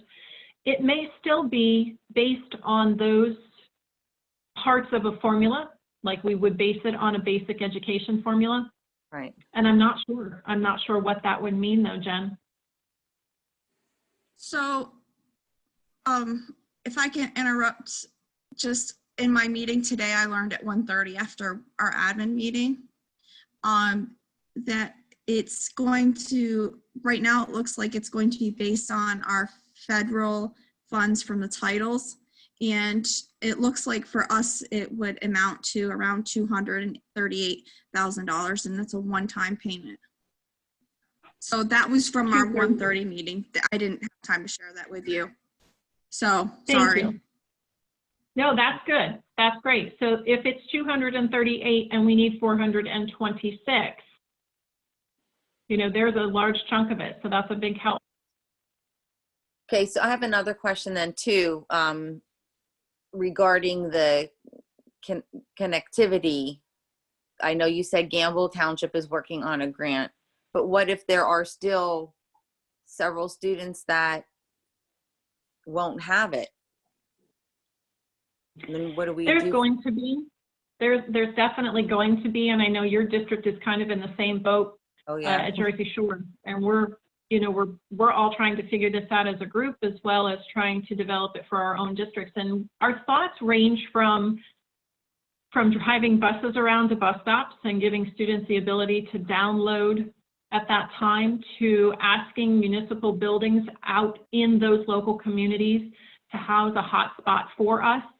So if families do have to be inconvenienced and drive to someplace, it's not driving all the way into town. It could be driving within their community so that they could download maybe once a week or once every so many days, and the students would have the information. We have to realize that this is probably the best that we can do until someone decides to build towers on land, and I'm not even sure that the towers would work knowing the landscape of what we have. But those were some of the thoughts. I'm sure as we continue to think about it, there may be other thoughts that might be even better than those in trying to work through the system. I thought I read in the paper the other day about the River Valley contacting school districts about helping them out with hotspots and such. Were you contacted at all by them? I was not, and my phones are forwarded to Diana, so she has not shared that with me. And we would probably either ask them or we would ask our contractors to do a couple runs for us each week during those off times so that we could continue with the children being able to download closest to their home. Okay. Christina, I was wondering about the idea that there will be there'll be families and children that simply don't have access, maybe cannot afford it, or simply are not going to put it in their budget. And essentially, we really can't force them to take on internet, so they're left at a disadvantage. They've got a book that doesn't do much good. What's our exposure? I mean, are we, is there an equity issue there? Is there an exposure? Because we provided the tool that they have to, put their resources into it to make it functional. I mean, I don't know. And that's exactly what we're trying to sit and think about ourselves. And if we had the tools out to the students and we took a bus around or we took a van around and we had the opportunity for those students to download the materials at certain times each week where they wouldn't have to leave. Say, for example, that we get dismissed, I'll call it dismissed from the stay-at-home order in phases. And those parents have gone to work, but we aren't back in school for whatever the reason. And I'm making this up, but it could be a worst case scenario, I guess is what I'm saying.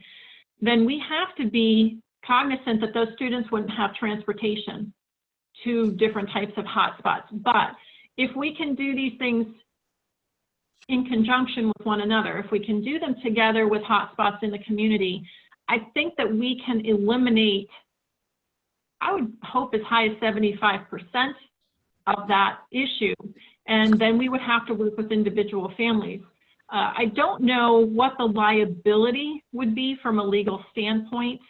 Are you thinking that you would try to give families hotspots? I don't know that we would want to do that, but it is certainly an option at this point until we learn more legally about what we could and couldn't do.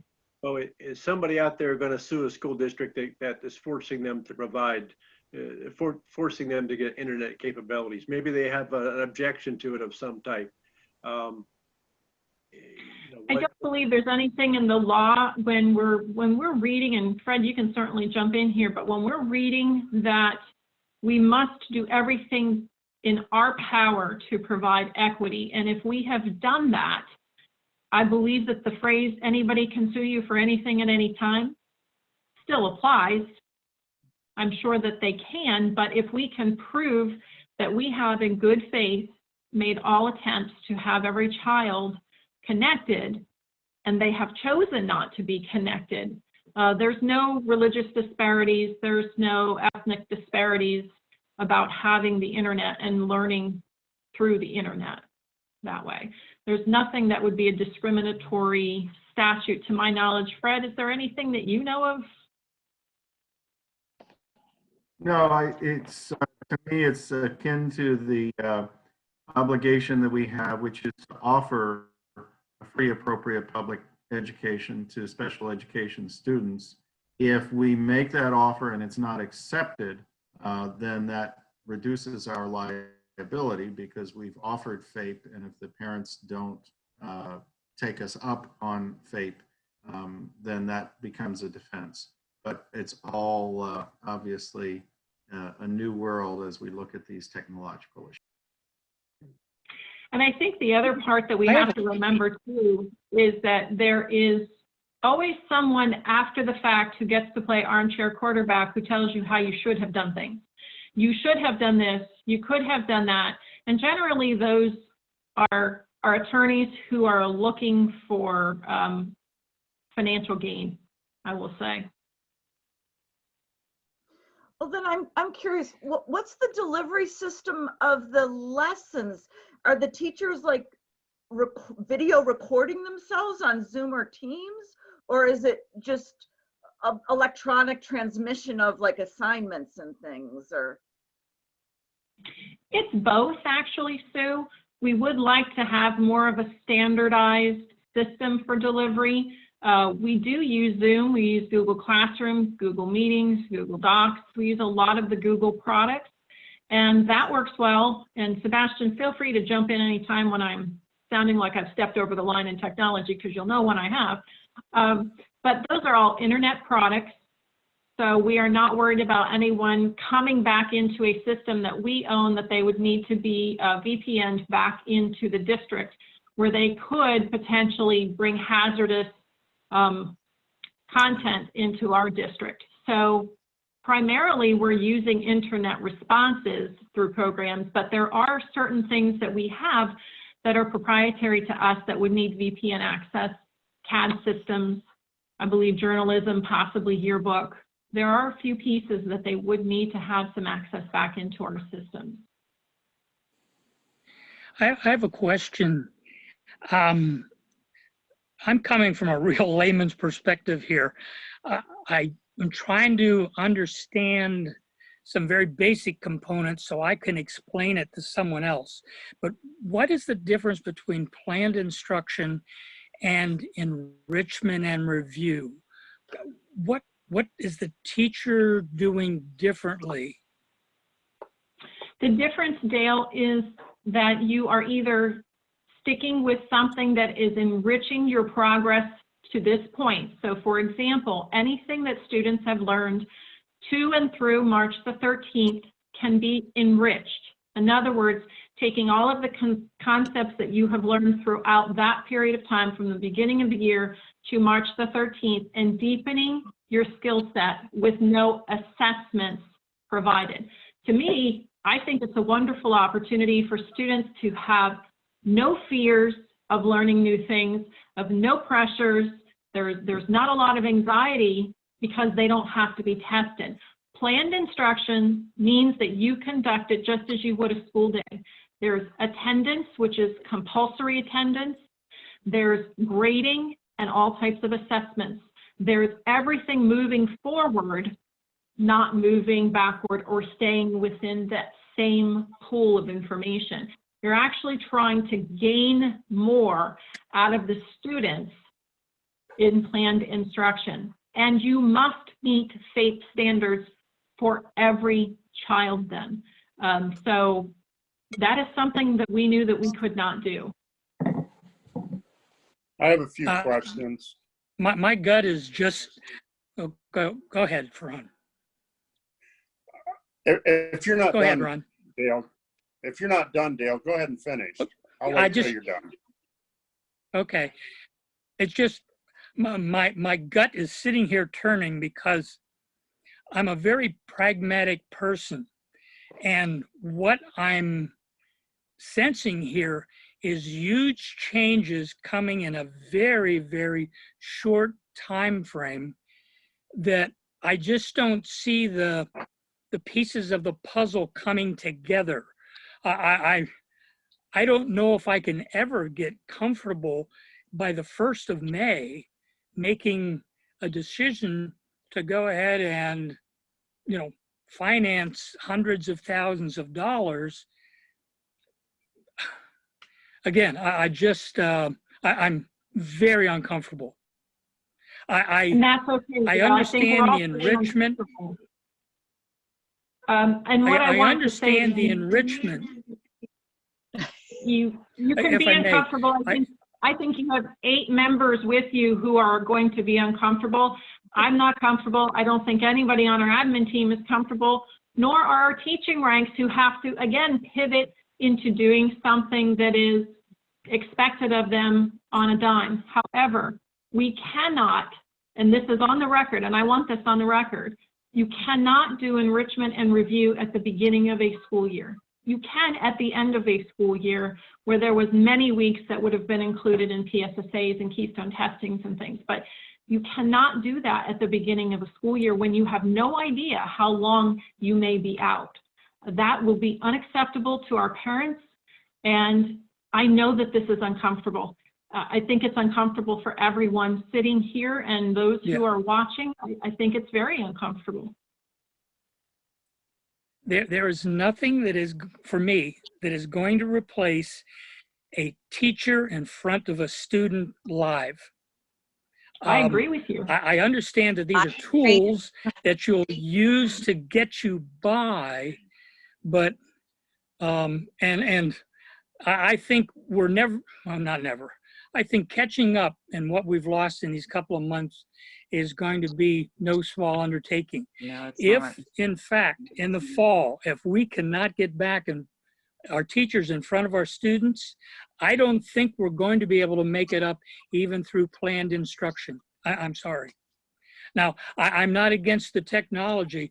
I just need more time and more of a plan to put into place all of these issues you're discussing. You know, hotspots versus liability. How do we do the special ed? You know, it's a huge, huge black hole to me. Well, I will say it this way, Dale, once you're on the treadmill, you got to go. There is no turning around. We have to make decisions as a group. And whether you're uncomfortable or whether you're not isn't part of the discussion. I'm sorry. I understand exactly what you're saying, because I don't believe planned instruction online is as good as you will ever find, because it's not that human connection. It's not that relationship building piece. I agree with you 110% on that. I'm sharing with you, though, what the future holds. And I think that we have to be thinking about that as we're moving forward, which is why we're bringing it up now. Are you done, Dale? Okay, if Dale's done, the first thing I wanted to, say, the first thing I wanted to actually ask, and it's probably a question for Sebastian. I've been hearing a lot that about Zoom, where the FBI has been warning about things that are happening on Zoom, hackers and that. Sebastian, do we have things in place where we don't have to worry about that when we're using Zoom? Yeah, so my answer for that is going to be that we don't have to worry about that currently any more than we have to worry about it with any other application, in my opinion. When all of this stuff hit the news, it was because there were some issues with Zoom. There were some concerns from education about some of their privacy policies that were not written correctly. Those have since been addressed. There was also an issue with a vulnerability in the software that could allow some, I guess, quote unquote, hackers from doing things to your machine. This type of vulnerability can occur in any application, and it does occur in any application. And, that's another aspect of technology that is always a challenge for us, and we're always trying to defend against. Luckily, within the last month, those have been addressed. They've sent out multiple updates to fix those issues, as well as add additional functionality to Zoom that makes Zoom more safe to use in education, as well as easier to use in a safe way. Within the last week or so, they've added a whole new option in your bar at the bottom of the screen. It's called, it's basically just says security. If you click on that, from a teacher's perspective, that gives you the option to control exactly what the students in your meeting are able to do. You're able to rename students, take away their ability to rename themselves. You're able to mute them, unmute them, allow them to share the screen or not share the screen. And you can even lock your meeting. Once you have your full class in attendance, you can lock your meeting so that no one else can come in. There's also extra things that people can do, like putting passwords on their meetings so that you don't get random people in there, and a lot of other features that have been added that really lock down security. So I'm feeling very good about it right now. I know even PSBA is not only recommending it, but I have an email in my inbox right now that says that they've purchased accounts for us to use. So, you know, that kind of makes me feel a lot better about it as well, that they're backing it. But yeah, as of right now, I feel pretty good with using Zoom. It's not perfect. And it would not be the only platform that we would be using though either. Okay, thanks, Sebastian, for that explanation. The next thing I have is question, Christina. You said that you and Sebastian are excuse me, working on a grant that would only cover 35 Chromebooks. Is that correct? Yes. And we're hoping or expecting, but mainly hoping that we can get $235 approximately $1,000 towards Chromebooks, correct? That's what Brandy shared. Low battery. Right. And didn't we have an issue here not too long ago where these companies sell the Chromebook and then only support it for so many years, and then you're stuck with a Chromebook that you can't get support on? Yeah, so any technology that we purchase is going to have a lifespan. And with Chromebooks right now, that lifespan is 6 years. So, and I actually really appreciate you bringing that up, because that is something that we always have to keep in mind. You know, we have to determine if we are going to make a decision, is this a decision that we're going to make to get us through this time period, or is this a decision that we're going to make that we're going to stick with for the foreseeable future? If we decide to become a one-to-one district, we're going to need to continue supporting that one-to-one initiative as we move forward, which means, you know, the upgrade cycles of these devices as they become end of life. Right, and it means in 6 years, we're not going to get that 200 and some $1,000. The cost of Chromebooks is going to go up, and instead of being able to rotate a certain amount every year, it would be, you know, 2,000 Chromebooks every 6 years that the district would be buying. Yeah, that's definitely a concern, and that's something that we'll have to work through. You know, I would suggest that we try to find a way to spread it out as much as possible. I don't have an answer as to how we would do that at this point, but I know from looking at equipment that we've already had, my approach to that is, you know, if we have 100 Chromebooks that we know are going to be end of life in 4 years, you know, we might not need to replace 25 next year, but if we can, let's do that. And then let's replace 25 the year after. And that'll allow us to break it up and maybe repurpose some of those somewhere else that, you know, maybe they don't need the latest and greatest, but they can still be put to use. They're not going to be wasted. We'll have to come up with some kind of plan like that, that we can break it up and that we don't have to replace all of them at once in 6 years. But if we're planning on a pandemic down the road and preparing for a pandemic to happen down the road, we're talking, we're going to buy 2,000 of them now, say. So in 6 years, in order to still plan for that pandemic, we're going to have to replace 2,000 of them at once in 6 years, instead of putting them on a rotation where 100 a year or so. And that's my concern. The next question is for you, Christina. You mentioned about for those areas where there's not internet capabilities, about having a bus go around. Could you explain that? Do you mean the bus go pick up kids and take them to a hotspot area?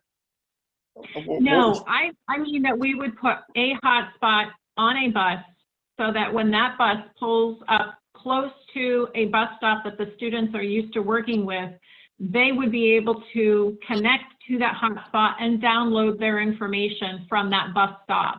The students would not be on the bus at all, because I'm sure that it would be like a pandemic that we're having now, when you would still have the distance parameters to stay away from people. So we were looking at having that bus go into different areas so that different households at that time could download the materials.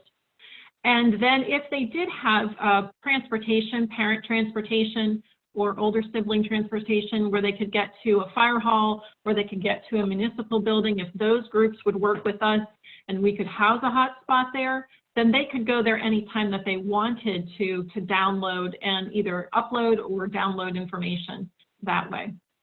You know, we're just trying to hash out some different ideas about how to do that. Oh, and I realize that, and that's why I'm full of questions, because, you know, to get as much information as I can. Now, the hotspots, evidently I'm not understanding that. Is that like a mainframe computer that sends out a signal?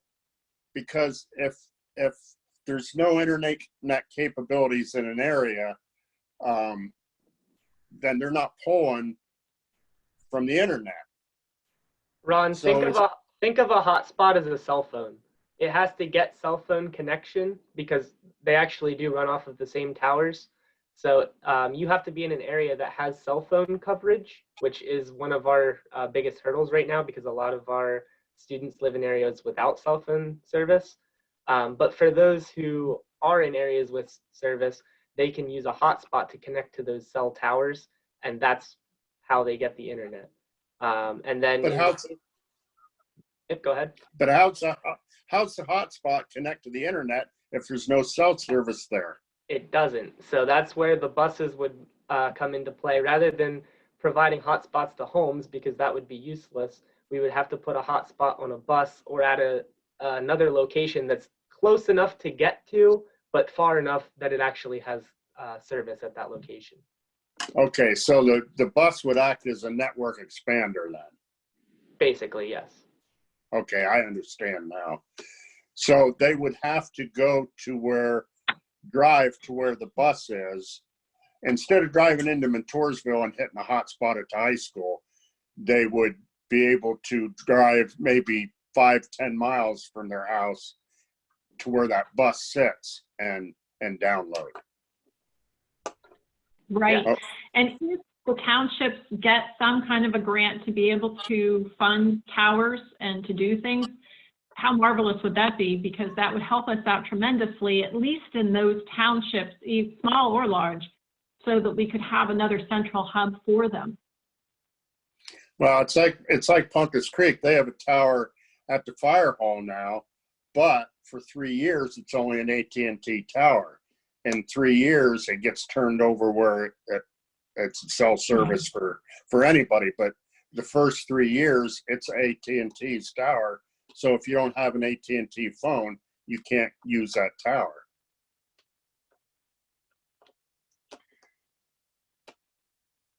I'll let somebody else ask. If I think of something else. I have another question for you, Christina. You had mentioned that going one-to-one would cost us in a range of $426,000 to $550,000. Would that include the tech person position? It would if we went to the 550, because the 426 would be the machines, because we already have a certain amount within the district that we could use.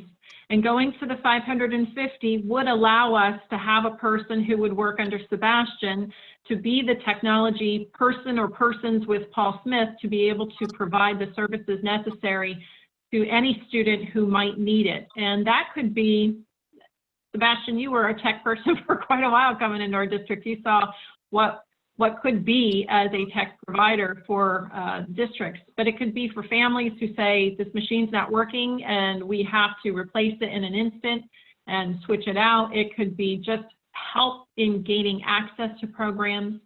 There's a lot of things that it could be, and he can explain that far better than what I could. Yeah, I'd say another big aspect of that position would be learning the software that the teachers are using and assisting them with that. Right now, a big hurdle that we're trying to get over is a lot of our teachers just aren't familiar with Google Classroom and Zoom. And currently, you know, Paul and I are both doing our best to answer their questions. I'm holding Zoom office hours weekly so that they can kind of just come in and ask me questions and work one-on-one or as a group with me. So, you know, we're really doing a lot to try and help them out with that. But if it gets to the point where we have devices going to every student, and now it's not just teachers learning these things, it's also students, we're really going to need to have people that can offer those services reliably and quickly to those who need them.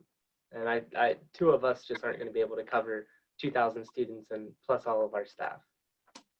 But that's in a pandemic situation, correct? So, yes. So when we're not in a pandemic situation, I think my question would be, if we went to a pandemic situation, could we get the support we needed from the IU instead of hiring another employee?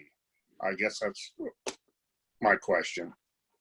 And, you know, I don't have an answer for that right now. I have reached out to them and discussed it. And there, you know, there would be things on both sides that we would have to figure out, because we're not the only district that they work with, obviously. And, you know, if we're in a pandemic situation, so is everyone else in their region. So they are going to have a lot on their plate, and it may cause issues with them being available to help us. And Ron, I recognize that this would be in response to a pandemic, but it would also be utilized throughout the school year. This would be able to help with getting certain pieces. And I'm not going to say that you can create something in the shop and send it in on your laptop. You can't do that on your Chromebook. But there's going to be certain aspects that students will utilize this throughout the year moving forward, so that if we ever hit snow days, flood days, or anything else, the expectation would be that we can still move forward with a short period of time being what we need to have fulfilled with having the online and remote learning.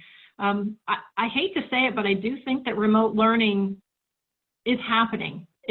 And I'm going to, after we're done here, I'm going to share with you the actual Secretary of Ed, and I want you to watch his video. He gave a video presentation, I think it was Thursday, and I want you to watch his video, because his expectation, I believe, when you hear that, he mentions planned instruction and planned instruction and planned instruction. He does not talk about enrichment and review. So I don't know what that means. It is a little confusing for those of us who have been told specifically you can have enrichment and review. Our IUs are telling us, yes, enrichment and review. Districts are doing it. And then I hear a news person on WNEP say, has to be planned instruction. I go to Harrisburg and Amy tells me that there's a news station, WGAL in Harrisburg. They say planned instruction only. Now we're confused. So now I'm calling two news stations and saying, fill me in. Where did you get this information? And the Harrisburg station said from Pedro Rivera, the Secretary of Ed. So when he's making these statements and people are putting them out in the news, it's very concerning. We're not hearing that, but I don't know what political pressures there are. I don't know what it means, but it's very confusing for all of us. So. And I want to just say a couple things in addressing Dale's concern about doing this really quickly without having time to think about it. And I agree with that, but when we were faced with this in the spring, it would have been nice if we had planned ahead of time and were prepared for it. So I really think that's going to be a possibility of some rolling second wave of COVID, that we may go into another stay-at-home order this fall. So I think that we really do need to be prepared. Do I like the thought of spending all that money? Absolutely not. This puts a knot in my stomach because I know we have it. And I, question if we could use some of our fund balance. I know could we consider it a one-time pandemic need, and then in the future, we might have to replace some devices. We have some now, Ron, that we could replace on a rolling. So we don't have to do 2,000 of them. But I just think we really do need to start thinking about being prepared. I do wonder if we can't do some type of temporary check person and not make it a permanent exposure to our budget, because we just don't have, our budget just, we'll find that out in 2 weeks, where that's going to be. Those are my thoughts. But I do think we. The percentage of the percentage of the Chromebooks that we do have compared to what we need is really small, though, Dottie. So, Sebastian? Yeah. How many usable Chromebooks do we have? Oh, so I would say around 500 to 600 right now.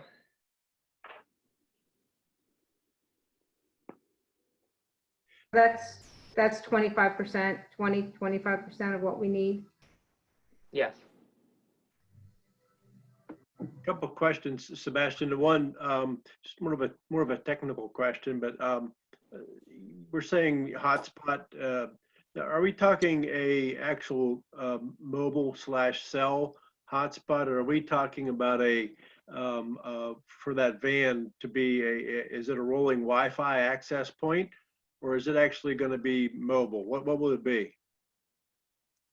So, I mean, we don't have any specific technology, or at least I don't have any specific technology lined up for this yet. However, I'm thinking it would be basically like a mobile hotspot. Like I said earlier, it would connect to a cell tower. It would broadcast Wi-Fi. So if you have a laptop or a Chromebook, you come up to it and you connect to it just like you would home internet or district internet, but it would be powered off of cell towers.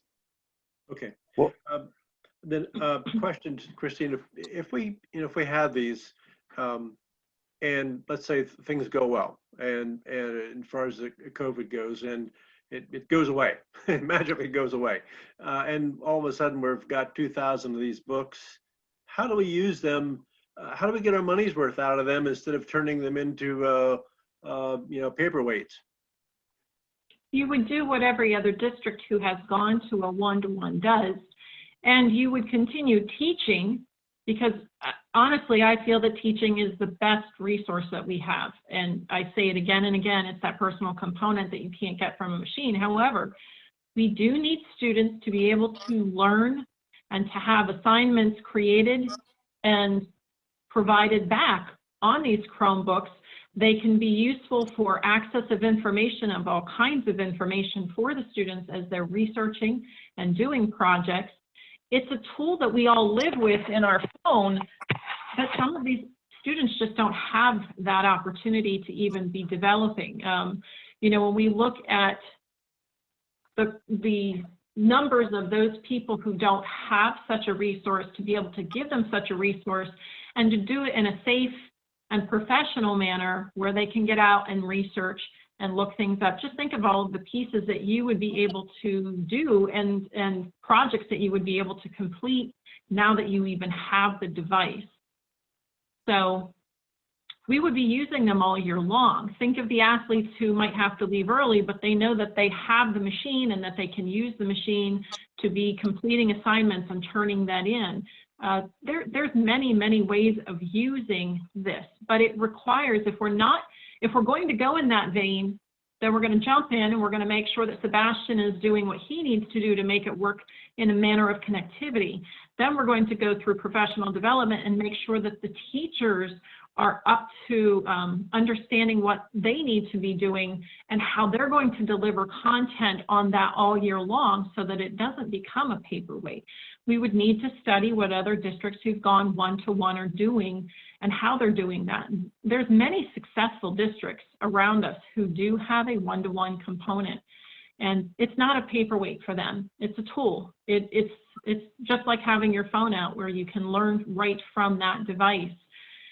It's also something that not just those students who don't have any, but from what, and I have but emailed many parents now, and many are in the situation where they're going to be losing jobs. So the internet for them may go down. Many are staying at home and they are working. So now they're trying to prioritize between their jobs and the students to be able to get on Zoom sessions and to get on the computer, and they have one device. So they're trying to make ends meet. So obviously the parents are getting the cheap, but they have to use those machines first. And it's just trying to give equal access to information. If any of the administrators want to jump in and share how you believe that this could be used in your buildings, please feel free to do so.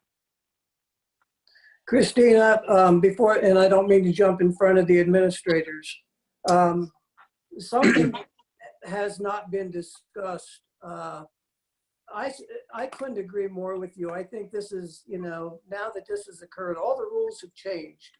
Everything has changed. Some things may never go back to the way it used to be. I fully agree with you that this cyber learning is the wave of the future. But one thing that I haven't heard mentioned tonight is, should we be forced to go that direction, wouldn't we have a good chance of pulling some of our cyber students that have left the district that we're paying to go elsewhere? I think there's a real good chance that we could pull some of these cyber students back in, very possibly pull in charter students back in if we go. I just think that might be a side benefit of this as the wave of the future. You've explained very nicely how these Chromebooks could be used throughout the year. But like I said, the one thing I didn't hear was, we might be able to, there can be some benefits to this. I couldn't agree more with Dale Ulmer, his concern. I think all board members would agree with Dale. No, we're not comfortable at all. When you talk about $425,000 to $550,000 and the decision needs to be made in early May. This is the hand we've been dealt. This is the hand we have to play. We must make a decision.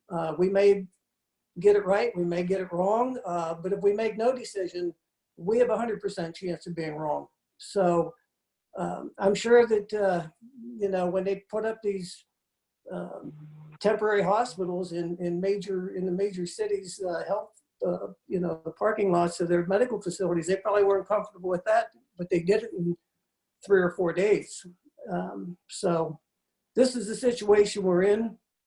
We can debate this all night long, but unless we hear of a neighboring school district, I doubt there's any school districts in Lycoming County that don't have some students and faculty who live in the outlying areas who do not have internet service. So unless we hear of another district with a better idea, and I would hope that we would. I haven't heard any yet, but we have to, we volunteered for these jobs, and now we're in a position where we're going to have to make a decision. So I want to thank you for putting all the information out there. As Jen Marriott said, hopefully there'll be some federal funds, additional state funds, whatever. But we're going to have to move forward. So thank you. I have a couple questions. And Bill, thanks too, because that's true. The charter schools were brought up by the superintendents, and you're right. There is some hope that we could at least stop the bleed, because right now, I forget how many we've had apply to charter schools, even though charter schools are only allowed to do enrichment and review as well. I think we've lost 4 at last count who wanted to move into a cyber charter environment. So even if we're gaining those 4 back, but others come back to the district because they do have a component of that. And you're right, that was something that the superintendents did talk about last week. I'm just brainstorming here, so I'm going to throw a couple things out there. In terms of the fall, it just like you guys said, it sounds like so much money. Is there any chance if the opening is delayed that we could just shift the whole school year from like October to July so that we don't have to go to the online learning? You cannot go past June the 30th by school code. So the most we could postpone the start of school would be to finish by June 30th and get the designated number of days in. And meet the contractual and meet the contractual obligations of both of the professional and the support staff contract to make sure that the holidays were not avoided. There would be some finagling that we would need to do there, Sue. Okay, and I guess the other thing, like you said, if we're still legally obligated to do the free and appropriate public education, does that mean every student with an IEP, we're still legally obligated for them to be making progress on every single goal in every single student's IEP? Yes, we're sending out letters. Michelle is on board with us here tonight, and she is sending out letters to all of the parents, letting them know what we can provide and making sure that they understand what we can provide within the IEP. And if not, we would have to do NORUPs all over again. And in speaking with Michelle, to do a NORUP and change things in the IEP would be a tremendous burden to try to do all at one time for the volume of 314 students that we have. Right, so I would almost want Michelle's input, because on top of the costs of doing the online learning, if we're opening ourselves up to lawsuits for not providing equal access to education to all our special ed kids, if we go to, like, I would need her reassurance that that's even feasible, because then we would have that on top of all these other concerns and expenses. And I think that you're going to be, and Michelle, you can hop in anytime here, but I think that knowing that as we move forward, right now in enrichment and review, we're just doing enrichment and review. So we still are trying to make sure that those students are maintaining what they have. If we see digression, though, we could still be on the hook for due process and for things of comp ed. So if we move forward, that is always going to be something that is a concern. And we do have a lot of the teletherapies that are being used right now, but there's many of those pieces, and Dottie and I've had this conversation over, are they relaxing these rules? They're not relaxing the rules. They're trying to allow you to live within what parameters you actually can have at this point. Hey, Michelle, anything you want to say? No, I think you guys really covered it. I think our biggest concerns right now is meeting the needs of the kiddos that are in process. We can't feasibly do face-to-face evaluations. That's a really big concern of ours.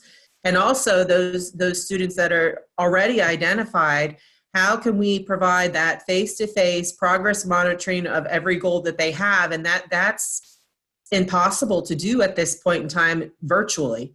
So it is very concerning, but our staff, the teletherapies, the speech, the OT, the PT, all those things are continuing and have been offered to all of the identified students. Now, as far as the learning support, the life skills, it is being offered, but it is not of the magnitude that it would be day in and day out for a student's IEP. And I think that's to be understood by everybody. But again, you know, we could be on the hook for compensatory education when this is all said and done, no matter what option we would choose. I have a couple more questions, Christina.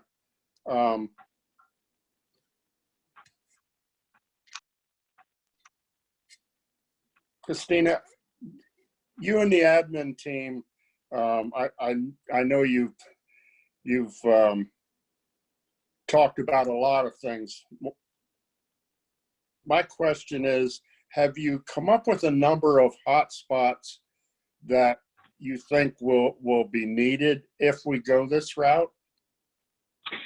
No, we need to know if we're going this route to spend our time and resources then moving in that direction. We're not going to start building it over here if we don't know it's going to fly. There's no sense in doing that. We've got a lot of other work to be doing. So the direction that I've taken and the team has taken is, if the board decides that's what we're doing and we're going to move in that direction, we're going to start putting all of these other pieces together in this process. But if it's not, then we're going to focus on where we are right now and move us forward without those resources. Okay. Now, we know we're going to need more than one hotspot. So will the hotspot move around, or will we send different hotspots to different areas? So in other words, we might have five hotspot areas. Would they be set up at the same time, or would be utilizing one hotspot to move around to different hotspot areas? As I said, I believe that if we could develop a partnership with the townships for a fire hall, a municipal building, those would be hotspots that would stay there. And then if we needed to supplement with moving hotspots, we would do that as well. Do we know what a moving hotspot would cost? I think so, Sebastian. I think you shared some approximate costs with us. Yeah, so I mean, when we talk about hotspots and buses, I don't anticipate that we will need any special hardware. My plan would be to just use a normal hotspot, which is able to be moved around anyway. So in that case, we're looking at maybe $300 for a hotspot plus a monthly fee for the data, which I believe was $50 a month. Does that sound right, Christina? I think that's about what it was. Yeah. Yeah. Yeah. For each hotspot? Yes. Okay. And my other question, it has to do with money. Have you thought about when we have 2,000 Chromebooks, have you thought about the damage that's going to happen with 2,000 Chromebooks? Sure. How do you make sure you get them back? Do people have to put a deposit down, or? Yeah, so that's a process that a lot of these one-to-one districts already have laid out, and everybody kind of handles it their own way. So we would have to decide how we wanted to handle it. But some common things that other districts are putting in place is an agreement that students are responsible for any damage. So if we decide to go that route, we could have them sign an agreement saying that they would pay to replace any damaged equipment, and it would be at our discretion whether or not that damage was intentional or accidental, or however we want to handle that. The other option that some districts have done is provide an insurance plan, basically, where the students or parents can pay ahead of time to us, and then if they damage their equipment, then it's covered regardless. And there's a lot of different things like that we could implement, but like I said, we would have to discuss that and determine what's best for us in our situation, our students. And obviously with this being a pandemic issue, you know, throwing some of that financial responsibility onto the families could be a little bit difficult. So we'd have to take that under consideration as well. Yeah, because when you have young kids carrying around Chromebooks back and forth to school, there's bound to be damages. Right, and another thing that we could consider also is that when you purchase like Dell Chromebooks, for example, there is an option to get accidental damage coverage on them through Dell. Now that's going to increase the cost of the devices, which we haven't included in our estimate so far, but that would be another option that would alleviate some of that concern. Assuming that we can even get people to bring parts or repair devices, because, you know, with everything shut down, that's probably not something that would even be doable right now. So there's that to consider as well. I have a question for Brandy. Brandy, were you considering using some of the unassigned fund balance then? If we could use $200,000 or $300,000 out of that unassigned fund balance, it might make us solvent if we can get a federal grant for a proportionate amount and not have to look at affecting taxes this year. You know, I think we have a lot of decisions that we'll have to make in the near future on using fund balance. We don't know where a lot of our local revenues are going to come in with the economic impact that this is having on our community. So at this point, I think, you know, that may be a possibility. Because, you know, even if we do end up using 200,000 or 300,000 out of the unassigned fund balance in our current year, I think you had projected it still would leave us around $3 million. Well, I'm going to say maybe 2.5 of unassigned funds that might allow us a little bit of usage there. And we have to look how long this economic recession is going to affect our budget.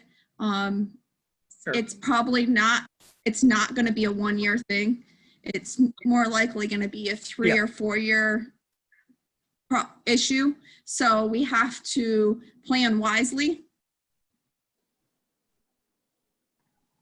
I'm working on preparing some stuff for the group for next time. So I think we'll have a lot of information.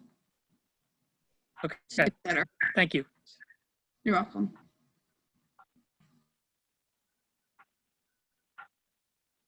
What other pieces of information would any board member need? And if you can please email myself and include any of our team members that you think it would be appropriate to ask, let me know. And we're going to keep moving forward on these discussions because I know it's uncomfortable and I hear it, I understand it, and we're the ones living with it too, because as Brandy said, as we move forward and things may not be where we want them to be financially, we're going to have to make some tough decisions. So we also know that here is the other side of the coin that we're being kind of forced into an understanding. So if you have other questions or other concerns, please share them in group all, email, or whatever so that we can bring them out in the next public meeting. Okay. With that, if anything else on your report, Christina, are we ready to move to the agenda items? Oh, I think that's quite enough. Okay. All right, Can I interrupt for a second? Sure. I did get my calculator opened up while we were having that discussion. And the interest on that would be $8.66. $8.66 on 117,000 for 30 days. It's 27 days, and yes. Gee, let's all put money in the bank. How many Chromebooks can we buy with that? Interest rates drop dramatically.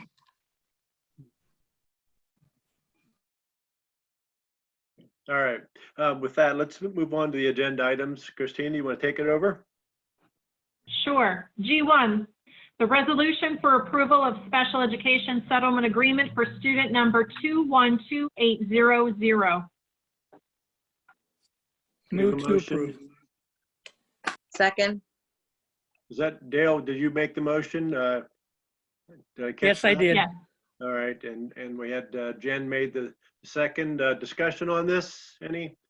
Probably not. I think we have the information on that. Any questions? Okay. Does this require a roll call, Fred, or not? Does not require one as long as you can identify everybody that votes yes and no. Okay. Let's unmute your microphone there, folks. All right. All in favor, say aye. Aye. Aye. Opposed? Okay. Ayes have it unanimously. All right. G2, approval to accept the bid for the water heater replacement project at Leiter Elementary to LTS Plumbing and Heating in the amount of $67,780. Motion. Move to approve. Second. Second, Scott. All right. Discussion. Yeah, I have a question for Fred. Fred, have you gone over the contract? Yes, I reviewed the contract actually for the first time back in December when the bid documents were prepared, and I reviewed the successful bid as well. And is there protection for the district in that contract for against change orders?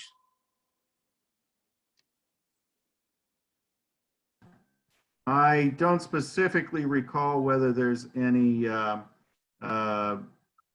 protection regarding any change orders. It has the typical provisions that all contracts would have regarding change orders. I don't remember the details as to whether change orders are prohibited. They're normally not.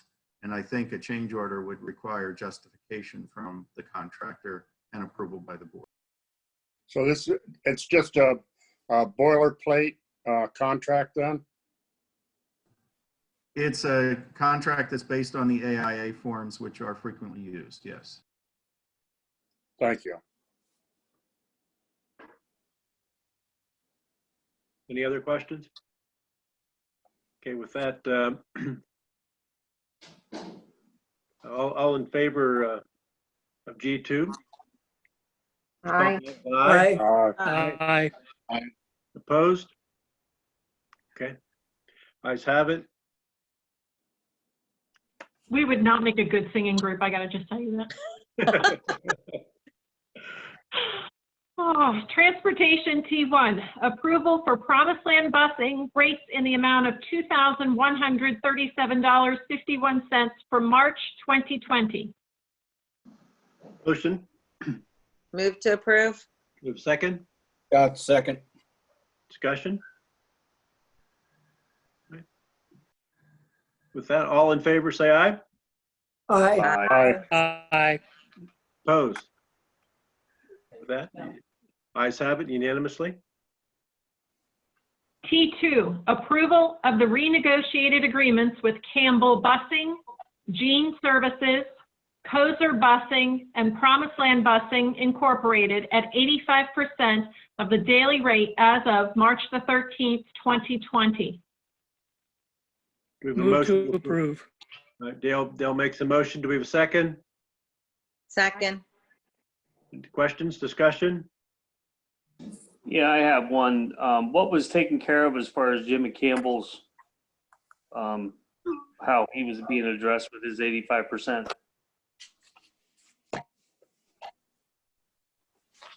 For the athletic runs, Yeah. that will be discussed at the next meeting. We're going to have an exec session to go over that contract.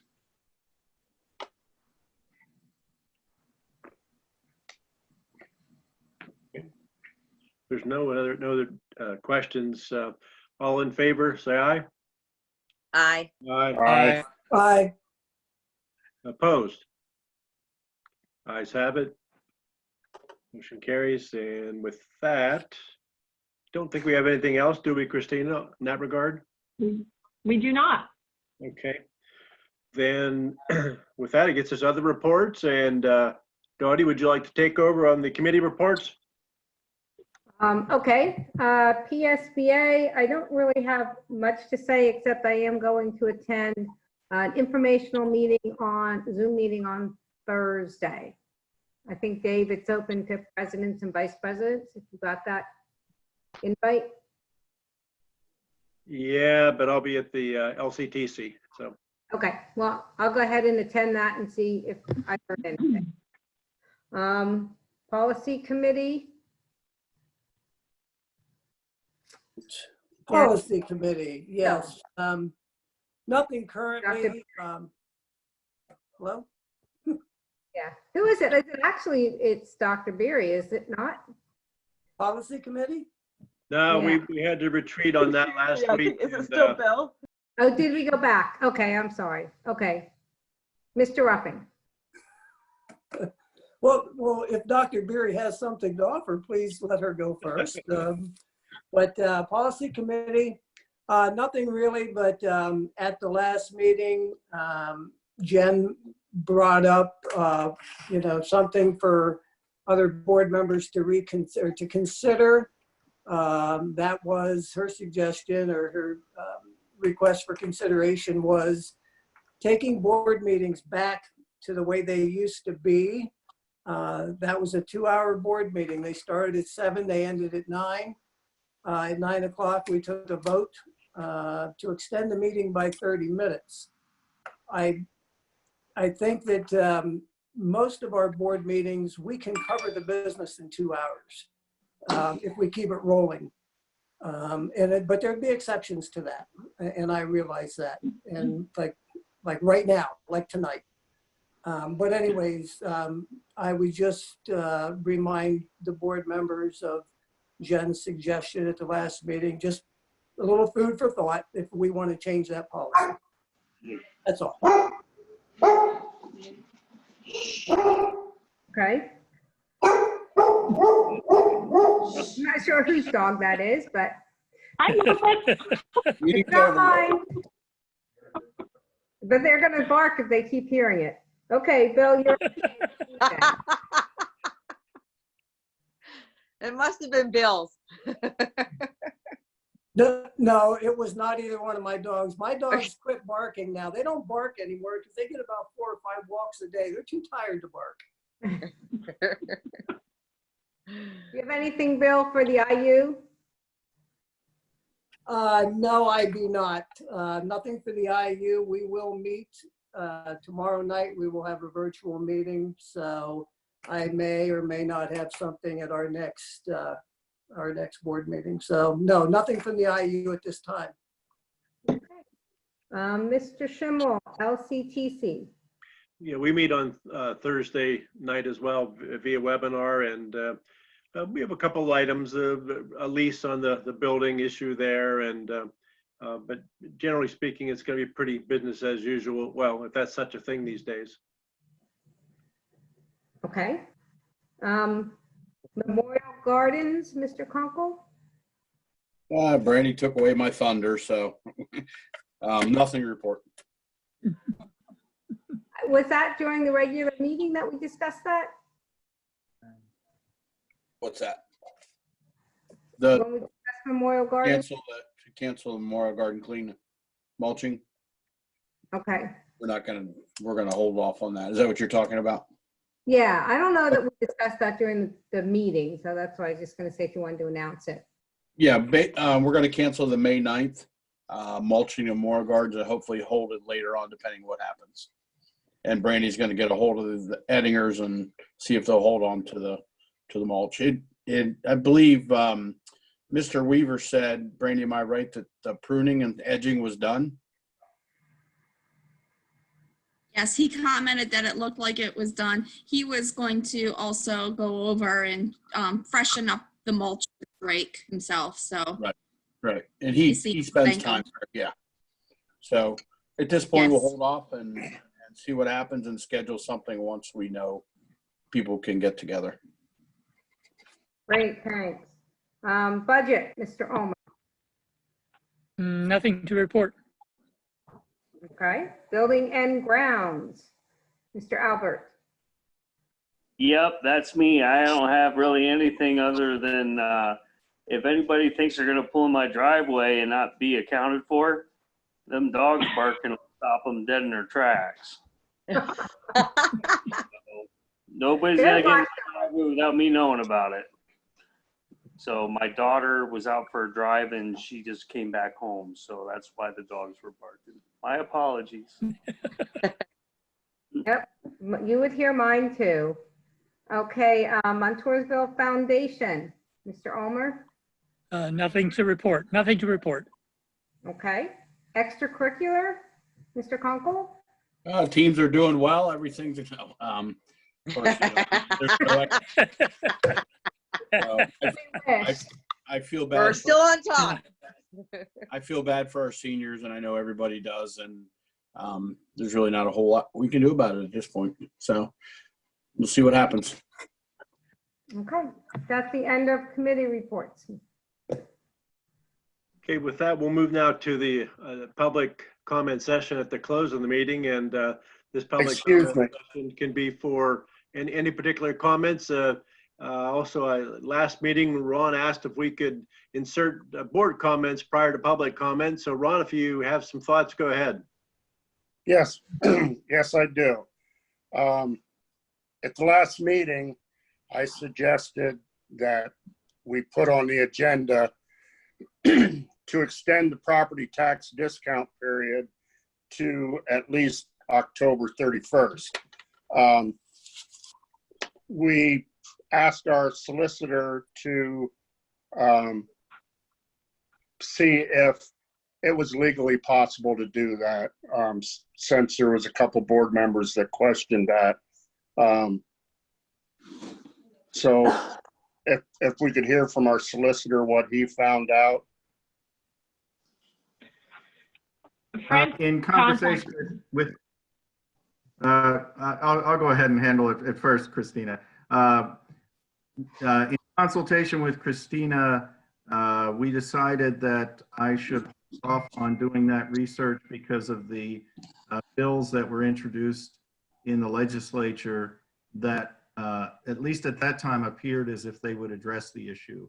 My current understanding of the bills is they address the issue only for municipalities and not necessarily for school districts, but I don't believe the bill has been passed yet. So it seems to me that at least for a short period of time, it makes sense to hold off to see what the legislature does, since the decision to extend the discount period could comfortably be made within the next couple of months. Yeah, I have been in contact with a couple legislators that have stated that the state does not have to pass a law for school districts to extend the discount period. I would also like to know, because it was also brought up by a couple board members, to have Brandy check what the impact would be to the district. So if she has them numbers, and I just want to remind everybody, this might have a minimal impact to the district, but this pandemic is having a huge impact on our community. Can't deny that. I did look into that, and I'm comfortable with a 1 month extension on it. The extension makes me a little bit more nervous because I do not have a good handle on what our cash flow is going to be at that point, because I do not know the economic impact that this has had on our community in regards to their incomes, and then it correlates to what we receive in earned income tax. So I'm comfortable with a 1 month right now, but not necessarily a 2 month. But also I was in a meeting today at 1:30 and have not had time to discuss other options that I've been brainstorming. I've heard other districts thinking about doing with the admin team, and I think there are a couple of other really great opportunities that we may be able to look at. I would like time to discuss with the admin team and actually have time to look at the impact it would have on us financially before bringing it to the board. But I do agree we do need to do something, you know, because it is going to be harder for people that have been impacted by this coronavirus and pay their tax bills. So I think we have to look at a couple different options and see what works for everyone. One added month would take it to the 30th of September, correct? Correct.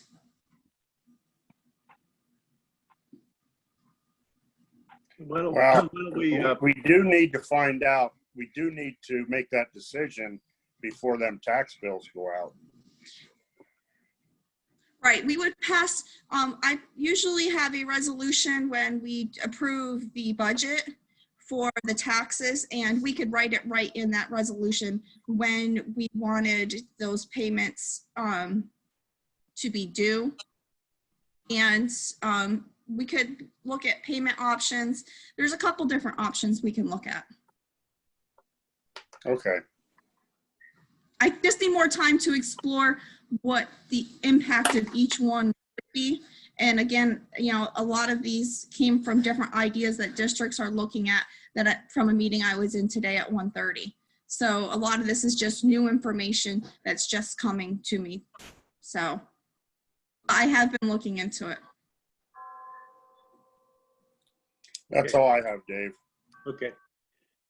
With that, Sebastian, do you want to take over the now on the public comment period? And this would extend to any items in particular for the district, not just the agenda items. So Sebastian, go ahead. Hey, Dave. Yes. Dave. Hello. I have something I want to talk about. Just sitting here through this meeting, just being quiet and listening. I really don't. We can't put the horse before the cart, so to speak. I guess a little bit. My battery's going low too on my computer, but my daughter, she's doing online her college out here, and it's been very difficult for her to maneuver that. So as we look forward to this, the challenge is that we're having this all put on us once again, where we're not getting the support and the help we need from the people who are making the rules. And for me, that's very, very disheartening, and I just don't really trust a whole lot that's being said and what's going on. Take it for whatever it's worth, but we have to hold on to the things that are the most valuable to us, and that's who we are. And I think as we move forward, there's going to be a lot of decisions that are going to have to be made that we need to make in the best interest of for each other. And I'm not 100% sure that our higher powers are capable of doing that. And it's just hard for me to communicate it, because I just see the direction everything's heading, and it's not a good one. I don't believe, and we just need to pull together, and regardless of what things are going to cost or what it's going to be, we have to buck up and take care of what needs to be taken care of. And we've come through things a lot worse than this, a long time ago. In the last 50 years, we haven't seen anything like it. So, we have to respect each other and know that as a community and as a country, we got to make sure that we get back on track. And it's difficult for me to sit back and listen to some of the things I'm hearing tonight, from the standpoint that we're being dictated and we're being forced a hand, and eventually that the dollar amount isn't there. It just isn't, and we just can't keep making it. We got to find other ways to communicate and to do it the right way. And I'm not so sure that this internet business is the right idea. Kids need to communicate. Kids need to be together. Teachers need to be teaching these kids. And that's just where I stand with it. And I just don't think looking at a screen is going to get the best out of anybody. So that's just my thought on that. So thank you. If there's no one else on the board, then Sebastian, go ahead and. Okay, so at this time, we'll open it up again for public comment. And as a reminder, if anyone is interested in speaking, please click on the blue icon that looks like a hand. We will be able to see that you are then raising your hand, and we'll go down alphabetically to allow you to speak one at a time. You will have 3 minutes to speak, and we ask that you please state your full name and address before speaking. So feel free to raise your hand at this time. Okay, and we do have one hand raised. So Derek, I'm going to allow you to speak. Hey guys, I'm not a resident. I work for the Sun Gazette, like you probably know. I was hoping I could ask a question given the circumstances. I don't have a problem with that, Derek. Go ahead. Awesome. So this is the same question I sent Mrs. Basin and Mr. Schimmel, but I wanted to get a few more quotes on it. So with the school board meeting scheduled to occur online through June, do you have any concerns with the budget talks not being open enough to the public?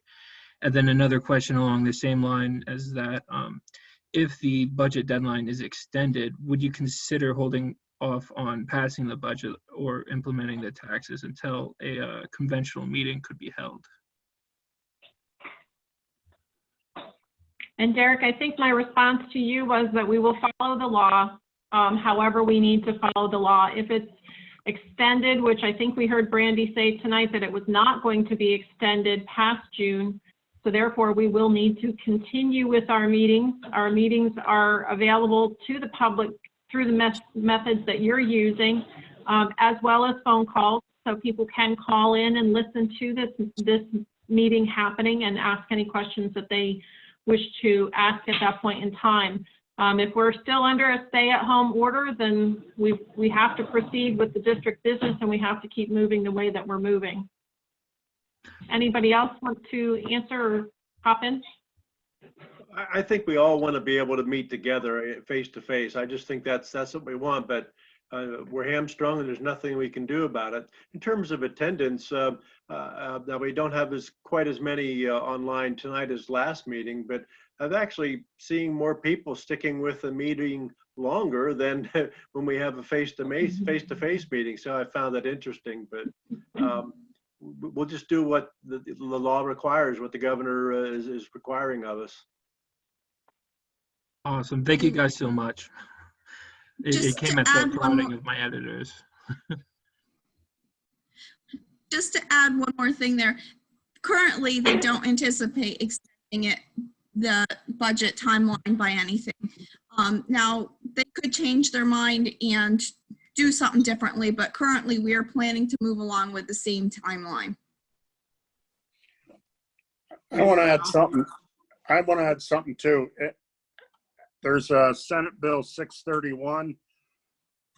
It's either 631 or 613. But anyway, they just passed the House today that in that bill, it's they want to open Pennsylvania back up. So it passed it was actually a partisan vote in the House, but it did pass the House. Now it goes to the Senate, and after the Senate, then it'll be put on, if it passes in the Senate, it'll go to the governor's desk. And I realize it doesn't have anything to do with extending the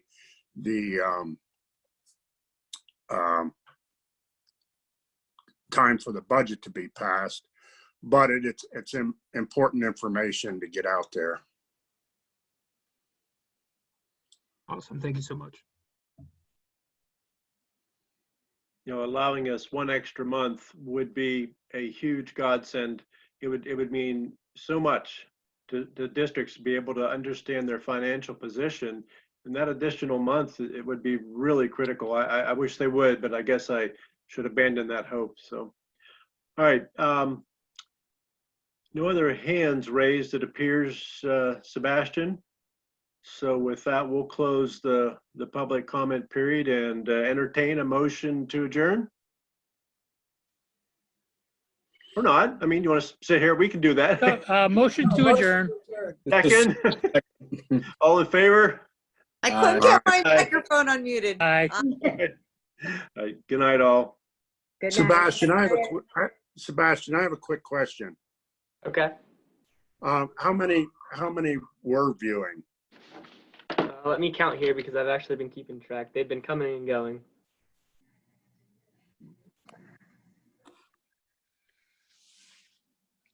About 25. Okay.